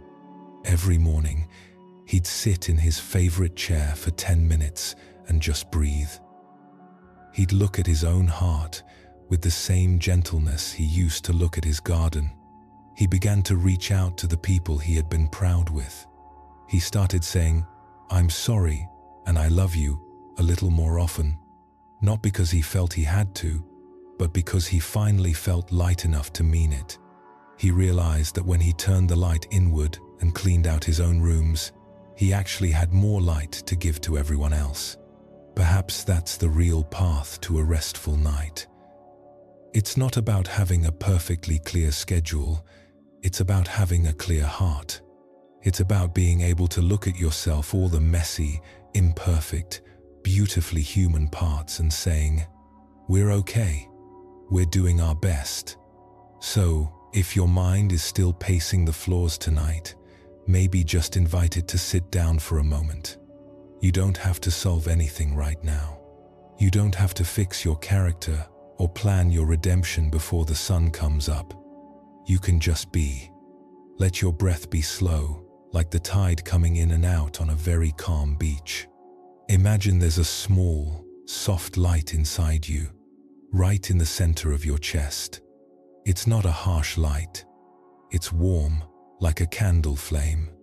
Imagine that light is slowly expanding, moving through your body, touching all those places where you're holding on to tension, where you're holding on to regret. Let that warmth soften the edges. You're allowed to be tired. You're allowed to let go of the things you can't change. I think about the way the earth turns, how it moves from the heat of the day into the cool of the night without any effort at all. It doesn't struggle. It just lets the sun go. It trusts that the light will return when it's time. We can trust that too. We can trust that who we are is deeper than what we've done today. We can let the day go, with all its triumphs and all its stumbles. As you lie there, just feel the weight of your body against the bed. Let the bed hold you. You don't have to hold yourself up anymore. Just breathe, one breath at a time. The world is still turning. The stars are still there behind the clouds, and you are right where you need to be. Perhaps, in this stillness, you'll find that the honesty you were afraid of is actually the thing that sets you free. It's just a matter of turning the lamp around and seeing that there's nothing to fear in the quiet. I've been thinking about those nights when the room is dark, the house is still, but inside, there are all these tiny flickers of fire that just won't go out. You know, the ones, the fires of old resentments, the heat of wanting things to be different, the smoke of constant calculation. We try to blow them out, but they seem to feed on the very air of our thoughts. It's as if we're lying there in a room filled with ghosts of the day's tensions. And I've started to realize that for many of us, the reason we can't find sleep isn't because the world is too loud, but because we haven't quite found a way to let our own inner weather settle. We're still in a defensive posture, even under the blankets. There's a beautiful idea that there is a kind of natural medicine for this restlessness, and it doesn't come from a pharmacy or a special routine. It's actually something we carry right in the center of us, though we often forget it's there. It's just the simple presence of a kind heart. There's an old way of describing it, that a person who lives with a sense of kindness is like someone walking through a field of wild jasmine. Even if they don't notice it, they carry that scent with them. And when they lie down at night, that fragrance is what they breathe in. It's a quiet, internal perfume that settles the nerves and softens the mind. When we start to nourish even a tiny bit of genuine compassion, not because we're trying to be good or spiritual, but just because it's our most natural state, everything starts to shift. It's a lot like moonlight. Moonlight doesn't shout. It doesn't try to force the landscape to change. It just shines. And in its shining, the sharp, jagged edges of the world become a little more blurred, a little more gentle. I remember hearing a story about a young boy, let's call him Henry. He lived in a quiet town where the winters felt long and the rain always had a bit of a bite to it. Henry wasn't anyone special. He was just a kid with a worn-out coat and a bike that had seen better days. One afternoon, on his way home from school, the sky just gave way. It was a torrential downpour. Henry was lucky enough to have an old, oversized umbrella his mother had saved up to buy him, and he was tucked safely under it. As he turned a corner, he saw an elderly woman. She was hunched over, clutching a heavy bag of old bottles and scrap metal she'd spent the day collecting. She was soaked to the bone, her hair matted to her face, shivering in the cold. Henry didn't weigh the pros and cons. He didn't think about whether he'd be late for dinner. He just walked over and held his umbrella over her. They walked like that for 3 blocks, the rain drumming hard against the fabric above them. When they reached her door, she just touched his arm and whispered, "Thank you, son. It's a cold day, but you've made the world feel a little warmer." Henry rode home in the rain after that, getting completely soaked himself. But he said that night was the best sleep he'd had in his entire life. He lay there listening to the water on the roof, and instead of feeling cold or annoyed about his wet clothes, he felt this strange, golden warmth in his chest. It wasn't pride, it was just that. For a few minutes, he had stepped outside of his own little bubble of me and connected with someone else. He had let his own moonlight shine for a second, and in doing so, he had chased away his own shadows. It's funny how that works. We think that by focusing on ourselves and our own problems, we'll eventually solve them and find peace. But it's often the opposite. When we do one small, kind thing without wanting a thank you, without needing anyone to see it, we're actually doing something for ourselves. We're clearing the silt out of our own minds. Every act of kindness is a way of telling our own nervous system that we are safe, that there is enough, and that we don't have to spend every waking second guarding our own borders. That sense of safety is what allows the body to finally let go and sink into sleep. I think about the people who seem to have figured this out. I remember an old woman in a neighborhood I used to live in, Mrs. Miller. She sold fruit at a tiny wooden stall on the corner. She'd be there at the crack of dawn, her hands calloused and stained with earth, arranging apples and pears. She wasn't wealthy by any means. She lived in a small, one-room apartment that always smelled of peppermint. But she had this look on her face, like she knew a secret the rest of us were still trying to guess. Someone once asked her why she didn't try to expand, maybe open a real shop so she wouldn't have to work in the cold. She just gave this slow, quiet laugh and said, "Oh, I have enough. I have a roof that doesn't leak much, a hot cup of tea when I need it, and I get to see people's faces light up when I give them something sweet. Why would I want to trade my peace for more things to worry about?" Mrs. Miller slept soundly, she told me. She didn't have any debts of the heart. She didn't owe anyone a sorry, and she didn't have any if-onlys tucked under her pillow. She was simply content. That kind of contentment is a rare thing these days. We're so used to the hunger of the mind, the constant feeling that we're missing out or that we're not quite there yet. But that hunger is what keeps the mind pacing the floors at night. When we can look at our lives, the broken parts, the unfinished parts, the messy parts, and say, "Even so, this is enough," the hunger finally stops. And when the hunger stops, the rest begins. Maybe tonight, as you're lying there, you could try to find that quiet, internal light. You don't have to go out and do anything grand. You can just start by being a little kinder to the person in your bed. If you're feeling frustrated because you're still awake, or if you're judging yourself for something that happened today, just try to look at your own soul with that same moonlight, soft, non-judgmental. Imagine you're just a friend sitting by your own side, saying, "It's okay. You've carried the world long enough for one day. You can let it go now." I've found it helpful to do a little heart scanning, just lying still and breathing very slowly. As you breathe in, imagine a soft, pale light, like the moon starting to glow right in the center of your chest. This isn't a light you have to create.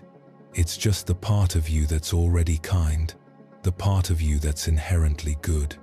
As you breathe out, imagine that light slowly expanding. Let it move through your shoulders, down your arms, into your legs. Let it wash over all those places where you're holding on to tension or frustration. If there's someone you're angry with, or someone who hurt you today, try just for a second to send a tiny bit of that moonlight toward them. Not because they deserve it, but because holding on to that anger is like trying to sleep with a hot coal in your hand. It only burns you.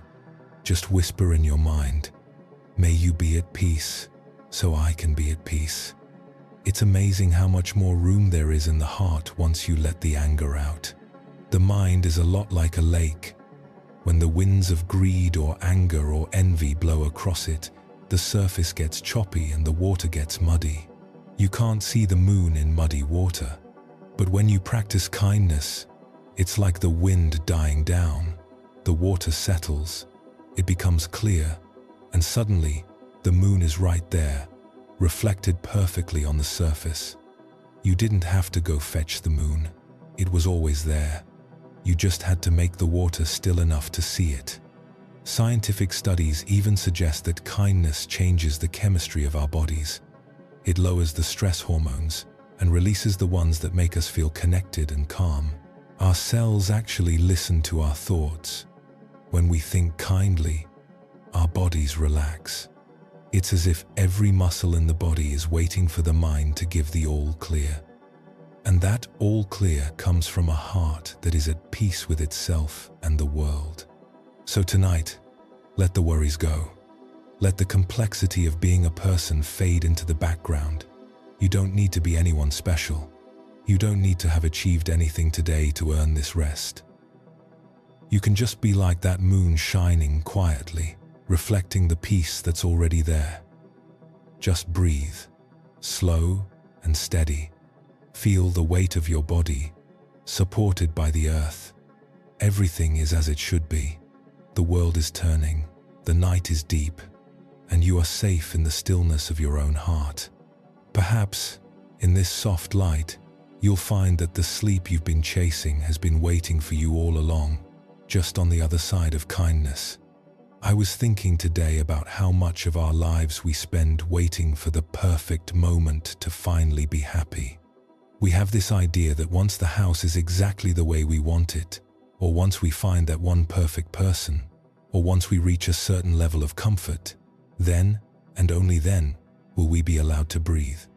We're always looking over the next hill, aren't we? We're searching for the best version of our lives, often without realizing that while we're busy looking for the best, we're stepping right over the good that's already here.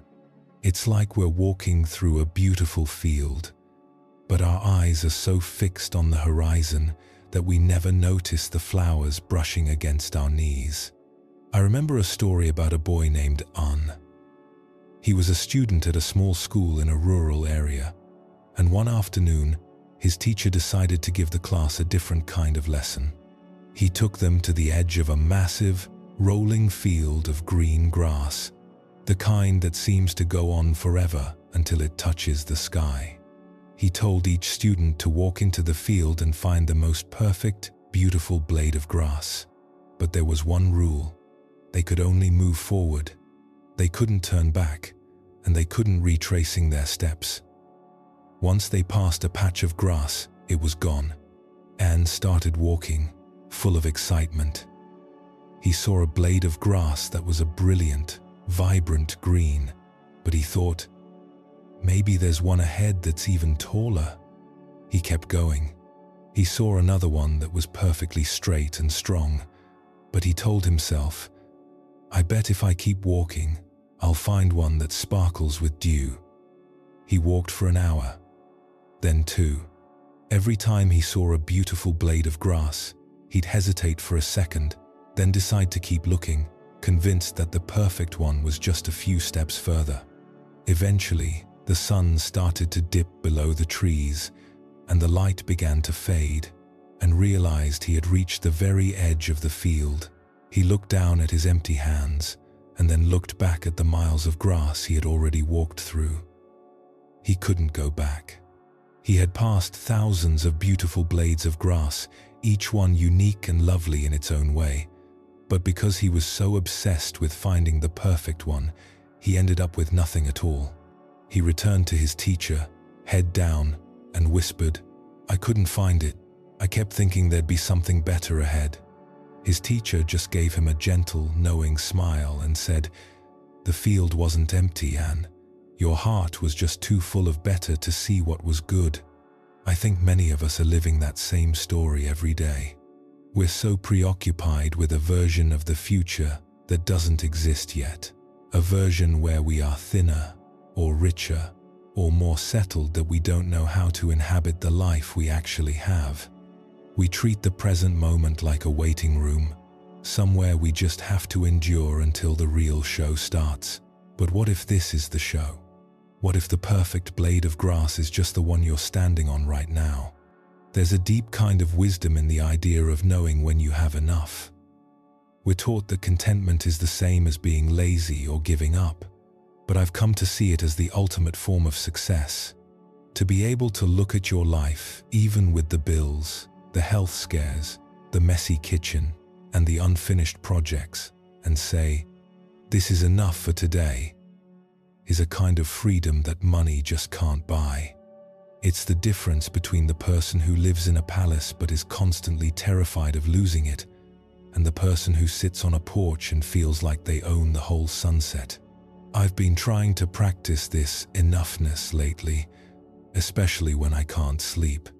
Instead of making a list of everything I didn't get done or everything I need to fix, I try to look for the beauty in the imperfection.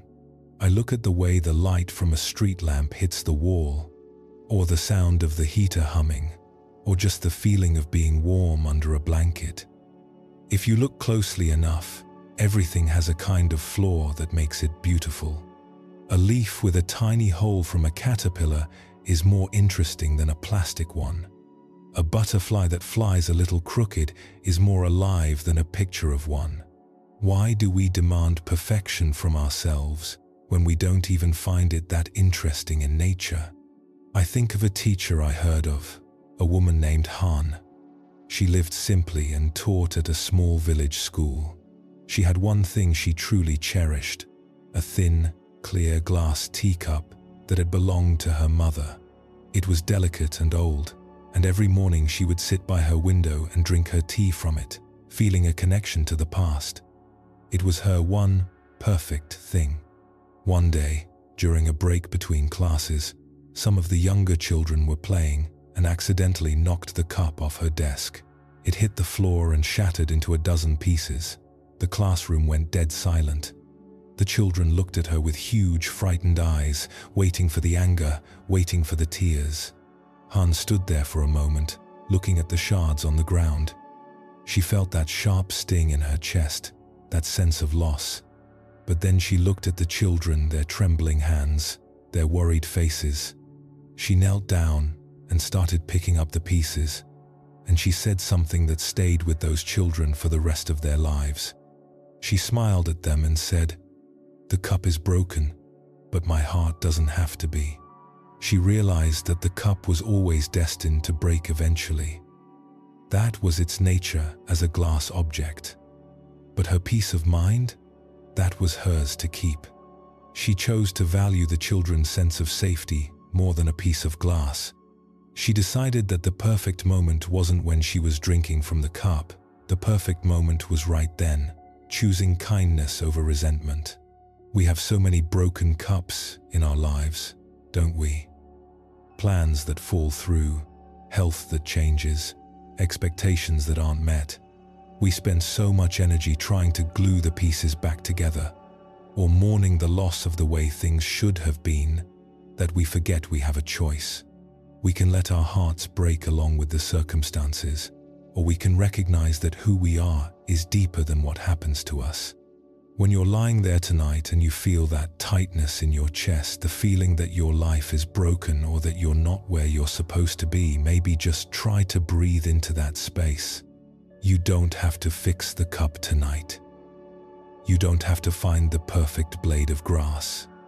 You can just be the person who is here, in the dark, breathing. I've realized that the most rich people aren't the ones who have everything. They're the ones who need the least to be happy. If you can find a way to be okay with a simple breath, with a quiet room, with the fact that you did your best today, even if your best was just getting through the day, then you've already won. You found the secret that the world is always trying to hide from us. That peace isn't a destination, it's a starting point. It's like a lake. We spend so much time trying to clear the water, trying to pull out every leaf and every branch, thinking that once it's perfect, then the moon will finally reflect on the surface. But the moon doesn't care if there are leaves in the water. The moon reflects on the surface as soon as the wind stops. The perfection is in the stillness, not the absence of mess. So tonight, just let the wind die down. Let the leaves of your day float wherever they want to go. You don't have to be a better version of yourself to be allowed to sleep. You don't have to have a perfect life to be allowed to be at peace. You can just be. Inhale and notice that you are receiving exactly what you need for this second. Exhale and notice that the world is ready to take back whatever you're ready to let go of. Everything is as it should be. The grass in the field is growing without any help from you. The trees are standing tall in the dark. The stars are right where they belong. And you are right here, safe, whole, enough. Perhaps if we stop looking for the perfect thing, we'll realize we've been standing in the middle of it all along, like a quiet breath that knows exactly how to find its way. I've been wondering lately if we sometimes mistake the weather for the sky. You know those days where the clouds are so thick and the rain is so heavy that you forget the sun is even there? We do that with our own minds too. We get so caught up in the storm of our worries or the fog of our confusion that we start to believe that's all we are. We become the sadness or we become the stress. But the sky doesn't struggle with the clouds. It doesn't try to push them away or argue with them. It just holds them. It stays vast and open and silent, allowing the weather to do what it needs to do, knowing that eventually the sky will be clear again.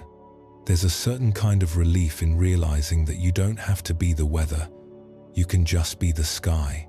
I think about how often we lie in the dark and feel like our lives are just one long series of problems to be solved. We look at the broken parts of our history or the wrong turns we've taken, and we feel a sort of heavy, aching regret. We tell ourselves that if only this hadn't happened, or if only we hadn't made that choice, everything would be fine. But what if those very things, the things we call misfortunes, are actually the very things that are keeping us safe? What if the wrong turn was actually the one that led us away from a cliff we couldn't see? I heard a story recently about a young man, let's call him Sam. Sam lived in a small, remote town in the mountains, a place where life was lived in rhythm with the seasons. He was a hard worker, spent his days out on the slopes, clearing brush and preparing the land. One afternoon, while he was working on a steep ridge, his foot slipped on some loose shale. He fell, tumbling down into a rocky crevice, and by the time he stopped, his leg was badly broken. The whole village felt for him. They'd see him sitting on his porch, his leg in a heavy cast, and they'd shake their heads and say, "What terrible luck, Sam. To be young and strong and stuck in a chair while the work needs doing. It's such a misfortune." Sam would just look out at the peaks and say, "Maybe, we'll see." A week later, a massive landslide, triggered by an earthquake no one saw coming, swept down the very slope where Sam would have been working. Every man who had been up there that day was lost. Sam, sitting on his porch with his broken leg, was the only one spared. Suddenly, the neighbors weren't talking about his misfortune anymore. They were calling his broken leg a miracle. But Sam's expression didn't change much. He just said, "Maybe. We'll see." It makes me realize how little we actually know about the big picture of our lives. We judge everything in the moment based on whether it feels good or bad right now. But life is so much more mysterious than that. A loss today might be the space created for a gain tomorrow. A wound might be the opening that finally lets some light into a place that's been dark for a long time. There's an old saying that the crack is where the light gets in. If everything were perfectly sealed, perfectly successful, perfectly whole, we might never grow. We might never learn how to be humble, or how to be kind, or how to truly appreciate the quiet moments. I've started to look at my own broken legs, the times things didn't go my way, the health scares, the financial worries as hidden teachers. They force us to slow down, don't they? They take away our ability to keep running, and they make us sit still. And when we sit still, we start to notice things we've been ignoring. We hear the birds.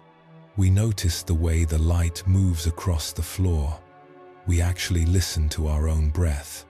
Perhaps the reason we find it so hard to sleep is that we're still fighting the broken leg. We're still trying to run on it. We're lying in bed, but in our minds, we're still trying to climb that mountain, still trying to fix the unfixable. But what if you just accepted that, for right now, you're on the porch? What if you decided that the misfortune of being awake isn't a problem to be solved, but a space to be inhabited? There's an old thought that happiness isn't about avoiding the difficult parts of life, but about having the wisdom to see them for what they are. Everything is in a state of flux. The pain comes, and then it goes. The joy arrives, and then it shifts into something else.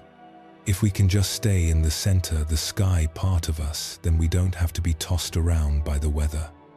We can watch the clouds of our thoughts pass by without feeling like we're being blown away. I've been practicing a little bit of watching lately. When a worried thought pops up, instead of jumping into it and trying to figure it out, I just say to myself, there's a cloud of worry. I don't try to change it. I don't try to make it go away. I just acknowledge its presence. And it's the strangest thing. When you stop fighting a thought, it often just loses interest in you. It drifts on by. But when you grab onto it, when you start arguing with it, it gets bigger. It gets darker. It turns into a storm. Maybe you can try that right now. Just lie there and be the sky. Whatever thoughts are moving through your mind, whether they're about work or family or things you're afraid of, just let them be clouds. You don't have to do anything with them. You don't have to judge them. Just notice them. There's a thought about tomorrow. There's a memory from 10 years ago. There's a feeling of tightness in my chest. Take a very slow, deep breath and feel how vast you actually are. You are the space where all these things are happening. And that space is perfectly still. It's perfectly safe. It's like the deep water at the bottom of the ocean. No matter how many waves are crashing on the surface, the deep water remains calm. It doesn't even know there's a storm. You have that deep water inside you. It's the part of you that's always been there, from the time you were a small child until now. It hasn't changed. It doesn't get old. It doesn't get sick. It doesn't worry. It's just there. I think of Sam sitting on his porch. He wasn't happy that his leg was broken, but he wasn't fighting it either. He was just present with it. And because he was present, he was able to stay out of the landslide. He was able to be exactly where he needed to be. Maybe your restlessness tonight is just your way of staying out of a landslide you don't even know about. Maybe this quiet time is exactly what your soul needs to catch its breath before the next season begins. We're so hard on ourselves, aren't we? We think we should always be moving, always be productive, always be on. But nature doesn't work that way. The earth needs the winter. It needs the time when nothing seems to be happening on the surface. That's when the real work is being done deep underground, in the quiet, in the dark. You are part of that same nature. Your winter moments, your quiet nights, your times of feeling stuck, they aren't wasted time. They are the times when your roots are growing deeper. So, just let yourself be. Let the leg be broken. Let the mind be awake. Let the night be long. As you breathe in, imagine you're breathing in a sense of total acceptance. Acceptance for your life, exactly as it is. Not as you wish it were, but as it is. And as you breathe out, imagine you're releasing the need to understand everything. You don't need to know why things happened. You don't need to know what's going to happen next. You can just be the sky, holding it all. Everything is moving. Everything is changing. The clouds are drifting, and behind them, the stars are shining. Even if you can't see them right now, they are always there. Your peace is always there. It's not something you have to go out and get. It's just something you have to remember. Feel the weight of your body. Feel the support of the bed beneath you. You are being held. You are safe. You are part of a much bigger story than the one your thoughts are telling you. And as the night deepens, you might find that the misfortune of being awake was actually a hidden blessing. A chance to finally, truly, just be with yourself. Perhaps, in this stillness, the clouds will eventually thin out, and you'll see that the moonlight has been there all along, waiting for the sky to clear. Sometimes, in the absolute depth of the night, you can almost hear the time moving.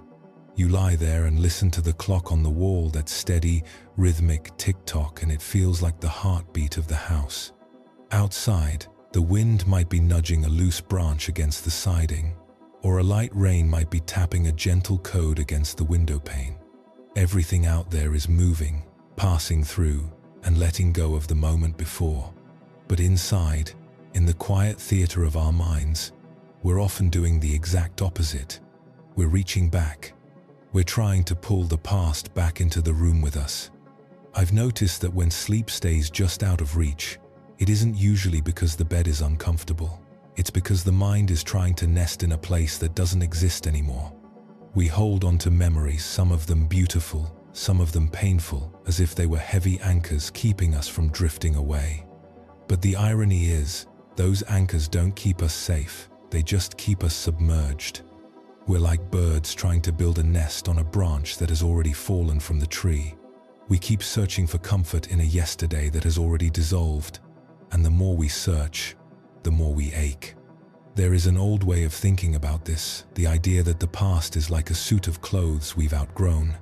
We keep trying to squeeze into it, wondering why it feels so tight and why the fabric is starting to fray. We forget that the world is constantly inviting us to put on something new, the garment of now. But we're afraid, aren't we? We're afraid that if we stop looking back, we'll lose ourselves. We think that our grief and our memories are what define us. But what if we're not the things that happen to us? What if we're the one who is witnessing them happen? I remember a story about a woman named Lan. She lived in a quiet house at the end of a long, leafy lane. Lan had lost her husband when they were both quite young, and for years, her life was a quiet shrine to what used to be. Every single night, before she climbed into bed, she would sit and look at their wedding photo. In the picture, they were both beaming, full of that bright, untouched hope you only have when you're 22. She'd look at his smile and feel that familiar, sharp pull in her chest. She wouldn't put the photo away. She felt that if she did, it would be a betrayal. It would be like saying he didn't matter. But because she was so busy living in that frozen moment of the past, she found it harder and harder to sleep. She'd lie awake, whispering his name into the dark, replaying every "if only" and "I wish I had."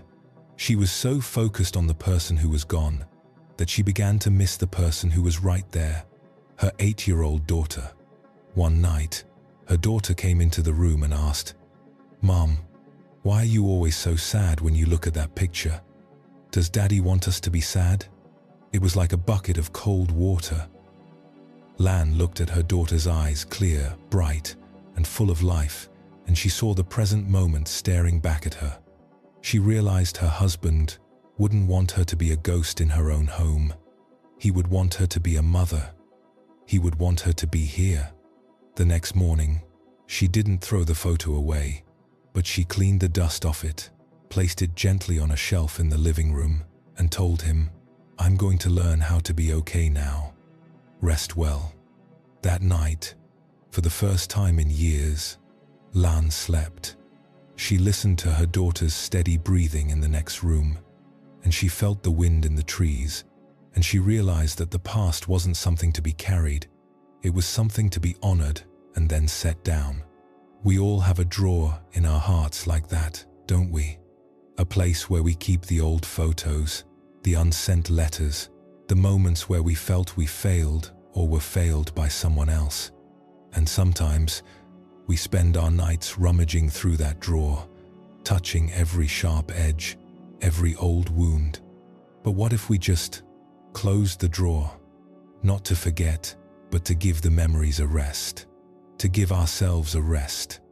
Everything in this life is like the morning dew on the grass. When the sun comes up, the dew doesn't just disappear, it transforms. It returns to the air, to the clouds, to the cycle of the world. Our experiences are the same. Nothing is ever truly wasted, but nothing is meant to be held forever. When we understand that the nature of things is to flow, we stop trying to stand in the middle of the river and hold back the current. We just let the water move past our legs. We feel the coolness, we acknowledge the strength of the stream, and we let it go. Maybe tonight, you can try to look at your own memories with that kind of gentleness. You don't have to push them away. You don't have to be over it. You just have to realize that those moments aren't happening now. Right now, you are in a room. You are safe. You are breathing. The person who made that mistake 5 years ago, they aren't in the room with you. The person who hurt you, they aren't here either. There is only you and the quiet. I found it helpful to imagine my thoughts as leaves on a stream in a deep forest. Sometimes the leaves are bright and colorful. Sometimes they're brown and withered. I just sit on the bank and watch them float by. There goes a thought about 1995. There goes a regret from last Tuesday. I don't jump in after them. I don't try to pull them back upstream. I just let them drift. Eventually, the stream clears. When we live in the past, we're trying to breathe yesterday's air. But that air is gone. This breath you're taking right now, this is the only one that can actually nourish you. Perhaps you can try a small exercise with me. Just lie there and feel the space where your body meets the bed. Feel the weight of your head on the pillow. Now, very slowly, take a deep breath in and say to yourself, "I am here." And as you breathe out, imagine you're letting out a long, heavy ribbon of the past. Let it just float away into the dark. Inhale, "I am here." Exhale, "I let it go." You might notice that your heart feels a little more spacious when you do that. There's more room for the present to settle in. You aren't betraying your history by letting it go. You're finally allowing your history to be what it is, a teacher, a shadow, a part of the journey. You're allowing yourself the freedom to be new, because you are new. With every breath, every cell in your body is renewing itself. You are a different person than you were when the sun went down. I think of the trees again. They don't mourn the leaves they lost last autumn. They don't try to pull them back up from the ground. They know that the loss of the old is what makes the new growth possible in the spring. They trust the cycle. They trust the silence of the winter. We can trust that too. We can trust that the drawer of our heart doesn't have to be open all night. So, just let the clock keep its beat. Let the rain do its work. You don't have to be anyone's ghost tonight. You can just be this person, right here, resting in the quiet of a life that is still unfolding.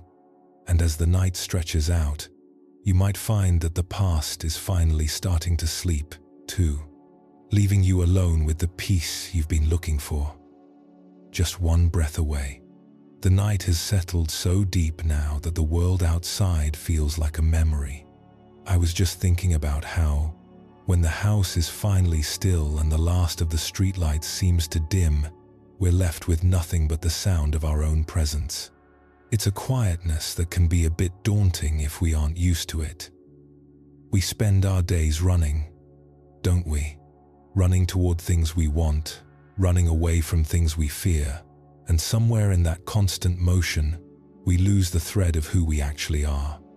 But here, in the dark, there is nowhere left to run. There is only this breath, this heartbeat, this moment of being alive. I've come to see that the restlessness we feel isn't an enemy. It's more like a bell, a soft, persistent bell ringing in the distance, trying to call us back home. In some traditions, they say that when you hear a bell, you should stop whatever you're doing and just breathe. You don't have to change anything or fix anything. You just acknowledge that you are here. And maybe that's what this time of night is. A long, slow ringing of a bell, asking us to return to ourselves. I remember an old woman I spoke with once who lived near a quiet monastery. She told me she had spent years struggling with insomnia, lying awake, worrying about her children, her health, the mistakes she'd made decades ago. She felt like she was being punished by the silence. But then she started to change her relationship with the night. Instead of fighting the thoughts, she began to treat each one like a guest. She told me, "I realized that the more I pushed them away, the louder they knocked. So I started to just let them in, sit them down, and tell them, 'I see you. You can stay for a moment, but then you must move on.'" She began a simple practice of lighting a small, imaginary candle in her heart every night. She'd imagined the flame was fueled by kindness, the kind of kindness that doesn't ask for anything in return. She would send that warmth to the people she loved, then to the people she found difficult, and finally, to herself. She told me, "We're often so much harder on ourselves than we would ever be on a stranger." I had to learn to tuck my own soul into bed with the same tenderness I used for my grandchildren. She eventually found that she would drift off right in the middle of a thought of gratitude. It wasn't that her problems had vanished. It was just that her heart was finally soft enough to rest. It's such a simple shift, isn't it? Moving from a state of doing to a state of being. We think we have to earn our rest by solving all the puzzles of our lives first. But the puzzles are never really solved. There will always be a bill to pay, a conversation to finish, a worry to soothe. If we wait for the world to be perfect before we allow ourselves to be at peace, we'll be waiting forever. Peace isn't the absence of a storm. It's the quiet center inside the storm. It's the realization that you are the sky, and everything else, the wind, the rain, the heavy clouds, is just the weather. I've been trying to practice that sense of enoughness tonight. Looking at the day that just passed and realizing that it's already gone. It's like a river that has flowed under a bridge. You can't reach back and pull that water back. It's already moving toward the sea, and that's okay. We don't need to hold on to it. We can just trust that the river knows where it's going. We can trust that who we are is deeper than what we've done or what we've failed to do today. As you lie there, you might feel the weight of your body against the mattress. Maybe you can just let the earth hold you for a while. You spend so much energy holding yourself up, keeping your shoulders square, keeping your guard up. What would happen if you just let the guard drop, just for tonight? You don't have to be strong. You don't have to be wise. You don't even have to be okay. You can just be. I find it helpful to imagine my breath as a slow, gentle wave washing over a shore. As it comes in, it brings a sense of quiet. As it goes out, it carries away the tension in my jaw, the tightness in my neck, the knots in my stomach. Inhale, I am here. Exhale, I let go. It's like a conversation with the universe, a constant reminder that we are being cared for, even when we don't realize it. Your heart is beating without you even asking it to. Your lungs are breathing without any effort on your part. There is a vast, silent intelligence at work in your body, and it knows exactly what to do. You can trust it. If there's a lingering thought of someone who hurt you, or a moment where you felt small, perhaps you can try to look at it through the lens of compassion. Everyone we meet is carrying their own hidden, heavy bundle. Everyone is a little bit lost, a little bit afraid, a little bit lonely. When we see that, the anger starts to feel a bit more like a heavy coat that we don't need to wear anymore. We can just take it off and lay it down. Forgiving isn't about the other person. It's about giving yourself the gift of a light heart. It's about being able to breathe without that constriction in your chest. I think about that bell again. The sound it makes is a deep, resonant hum that lingers in the air long after the strike. Our lives are a bit like that resonance. We move through the world, and we leave these ripples of kindness and understanding behind us. Even if you feel like you didn't do much today, you've existed.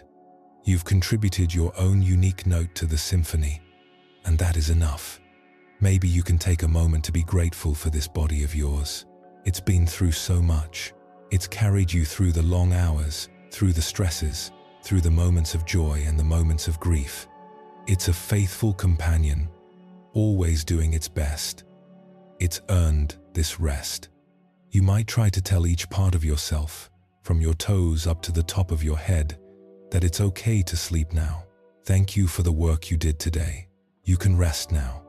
The night is so beautiful when we stop fighting it.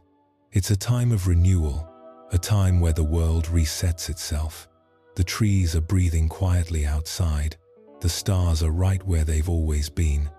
There is a profound sense of order in the universe, a rhythm that doesn't require our constant supervision. We can let go of the controls. We can let the night take over. I've found that when I can't sleep, it's often because I'm trying to live tomorrow before it's even arrived. I'm trying to solve problems that don't exist yet. But tomorrow will have its own sun, its own wind, its own grace. We don't need to borrow its troubles tonight. Right now, the only task is to be here, in the quiet. Imagine you're like a leaf that has finally finished its long journey down a stream and has found a quiet, still pool at the edge of the bank. The water is deep and clear and perfectly calm. You can just float there, no current pulling at you, no rocks to navigate, just the stillness. I'm letting my own thoughts drift now too, letting them become as light as smoke, rising and disappearing into the dark. There's a certain freedom in not having to have an opinion about everything, in not having to figure it all out. There's just the breath, the cool air as it enters, the warm air as it leaves. It's the most natural thing in the world. Everything is as it should be. The silence isn't empty. It's full of a quiet kind of love, a kind of presence that has always been there, waiting for us to notice. We aren't alone in this dark. We're part of a vast, breathing world. And as you sink a little deeper into the bed, as your eyes get a little heavier, you might find that the you who was so worried is starting to fade, leaving behind only this peaceful awareness. Just breathe, slow and steady, like the earth turning, like the seasons changing, like the moon rising over the trees. You are safe, you are held, you are allowed to find your way home to that quiet place inside you that is never disturbed. Perhaps, in this final stretch of the night, you'll realize that there was never anything you had to do other than just be exactly where you are, right here, in the heart of the stillness. just one breath, one quiet heartbeat at a time.